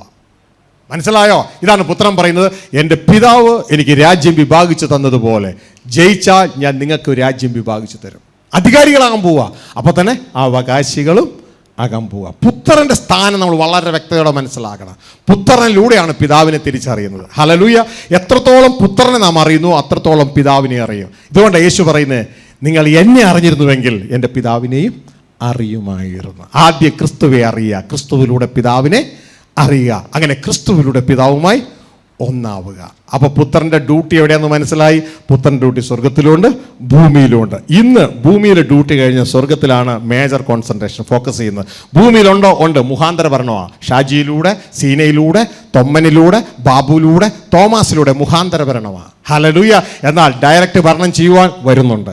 ആ ക്രിസ്തുവിന് വേണ്ടി നമ്മൾ കാത്തിരിക്കുക. 1000 വർഷം യെരൂശലേം തലസ്ഥാനമാക്കി ഡയറക്റ്റ് വാഴും. അപ്പോഴും യഹോവ മുഖാന്തര ഭരണമാണ്. ഹല്ലേലൂയ. പിതാവ് മുഖാന്തരമാണ്, ക്രിസ്തുവിലൂടെ മുഖാന്തര ഭരണമാണ്. എന്നാൽ 1000 വർഷം കഴിയുമ്പോൾ ഈ പുത്രൻ എല്ലാത്തിനെയും നീക്കി, പുത്രൻ ഭൂമിയെ ശുദ്ധീകരിച്ച്, നമ്മളെ ശുദ്ധീകരിച്ച്, പിശാചിനെ നീക്കി, എല്ലാം ശുദ്ധീകരിച്ച് പുതിയ ആകാശവും പുതിയ ഭൂമിയും വന്നു കഴിയുമ്പോൾ ഇതാ പുത്രൻ ആ പിതാവിന് കീഴടങ്ങിയിരിക്കും. യഹോവയുടെ ഭരണം ഈ ഭൂമിയിലേക്ക് വ്യാപരിക്കും. അന്ന് യഹോവയുടെ മുഖാന്തര ഭരണം മാറും, ഡയറക്റ്റ് ഭരണം തുടങ്ങും. മനസ്സിലാവുന്നുണ്ടോ? ഹല്ലേലൂയ. ഇത് നമ്മൾ തിരിച്ചറിയണം. ഇതാ നമ്മുടെ പ്രാർത്ഥനയുടെ പൂർത്തീകരണം. സ്വർഗസ്ഥനായ ഞങ്ങളുടെ പിതാവേ, അങ്ങയുടെ മഹത്വഭരണം എങ്ങനെ? അങ്ങയുടെ രാജ്യം വരണം. എവിടെ? ഭൂമിയിൽ. ഹല്ലേലൂയ. അത് പ്രിയ സഹോദരങ്ങളെ, ഇന്ന് വളരെ കണ്ണിങ്ങായിട്ട് പിശാച പ്രാർത്ഥന വരെ ഈ സഭയിൽ നിന്ന് എടുത്തു കളഞ്ഞിരിക്കുക. ഹല്ലേലൂയ. വളരെ സൂക്ഷിക്കുക, മനസ്സിലാക്കുക. പിശാചിന്റെ തന്ത്രത്തിൽ വീണു പോകരുതെന്ന് എല്ലാ മക്കളെയും ഓർപ്പിക്കുന്നു. ഹല്ലേലൂയ. അതുകൊണ്ട് നിങ്ങൾ എന്ത് ചെയ്യണം? പഠിച്ചും നിശ്ചയം പ്രാപിച്ചും ഇരിക്കുന്നതിൽ ഉറച്ചു നിൽക്കണം. മനസ്സിലാകുന്നുണ്ടോ? ഒരാൾ വന്ന് അങ്ങനെ പറഞ്ഞപ്പോൾ പെണ്ണുങ്ങൾ പോകുന്നത് പോലെ എന്നും പറഞ്ഞുകൊണ്ട് ബൈബിൾ പറയുന്നത് നിങ്ങൾ തിരുത്തണം. ആ കൂട്ടത്തിൽ ഞങ്ങളില്ല എന്ന് സഹോദരിമാരുണ്ട് പറയണോ? ആ കൂട്ടത്തിൽ ഞങ്ങളില്ല എന്ന് സഹോദരന്മാരും പറയണോ? ഓൺലൈനിൽ എന്നെ ഇപ്പോഴും തുടർന്നും കേൾക്കുന്ന വ്യക്തികൾ പറയണോ? അങ്ങനെ ആരെങ്കിലും എന്തെങ്കിലും പറഞ്ഞാൽ മാറിപ്പോകുന്നവരല്ല ഞങ്ങൾ വിശുദ്ധ ബൈബിളിലെ വചനപ്രകാരം ബെരോവയിലുള്ളവരെ പോലെ ഉത്തമന്മാരായി നിലകൊള്ളുന്നവരാണ് എന്ന് ആത്മലോകത്തിന്റെയും ഭൗതിക ലോകത്തിന്റെയും മുമ്പാകെ നമ്മൾ തെളിയിക്കണം. നമുക്ക് പ്രാർത്ഥനയോടെ ദിവസം തിരുന്നേക്കാം. കേട്ട വചനത്തിന്റെ മുമ്പാകെ നമുക്ക് നമ്മളെ തന്നെ ദൈവകരങ്ങളിലേക്ക് സമർപ്പിക്കാം. Thank you heavenly father. Thank you lord Jesus. We give you glory. Hallelujah. കണ്ണുകളടച്ച് ഒരു നിമിഷം സന്തോഷവാസം മുന്നോട്ടേക്ക് വന്നാട്ടെ. ഒരു നിമിഷം കേട്ട വചനത്തിനെ ദൈവകരങ്ങളിൽ സമർപ്പിച്ചുകൊണ്ട് നമുക്ക് ദൈവസന്നിധിയിൽ പ്രാർത്ഥിക്കാം. ദൈവത്തിൻ്റെ വലിയ കരം നമ്മുടെ ഓരോരുത്തരുടെയും ജീവിതം നിറവേറുവാൻ ദൈവമേ എന്നെ സഹായിക്കണമേ എന്നുള്ള ആ പ്രാർത്ഥനയോടെ നമുക്ക് നമ്മളെ തന്നെ ദൈവകരങ്ങളിലേക്ക് സമർപ്പിക്കാം. കേട്ട വചനം ഒരു നിമിഷം ധ്യാനിക്കാം.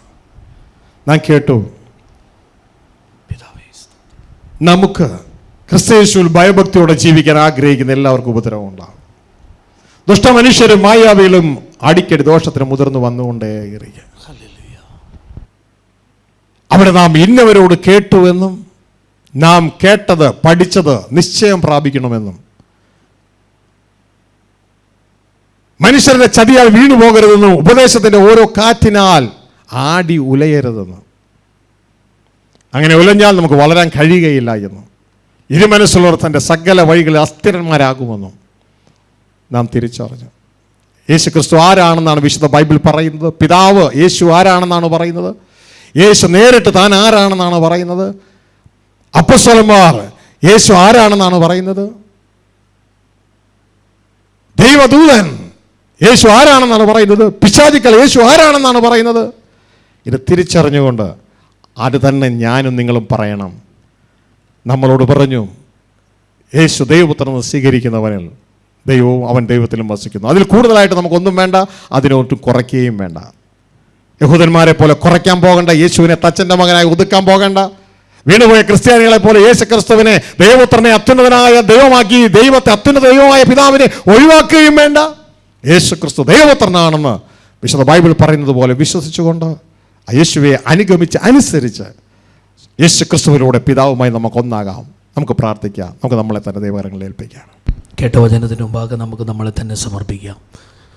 ഞങ്ങളെ സ്നേഹിക്കുന്ന ഞങ്ങളുടെ സ്വർഗ്ഗസ്ഥ പിതാവേ, വചനത്തിൻ്റെ യഥാർത്ഥ സത്യം ഞങ്ങൾക്കിടെ മുമ്പിൽ ഇന്ന് തുറന്നു തന്നതിനായി അങ്ങയെ സ്തുതിക്കുന്നു.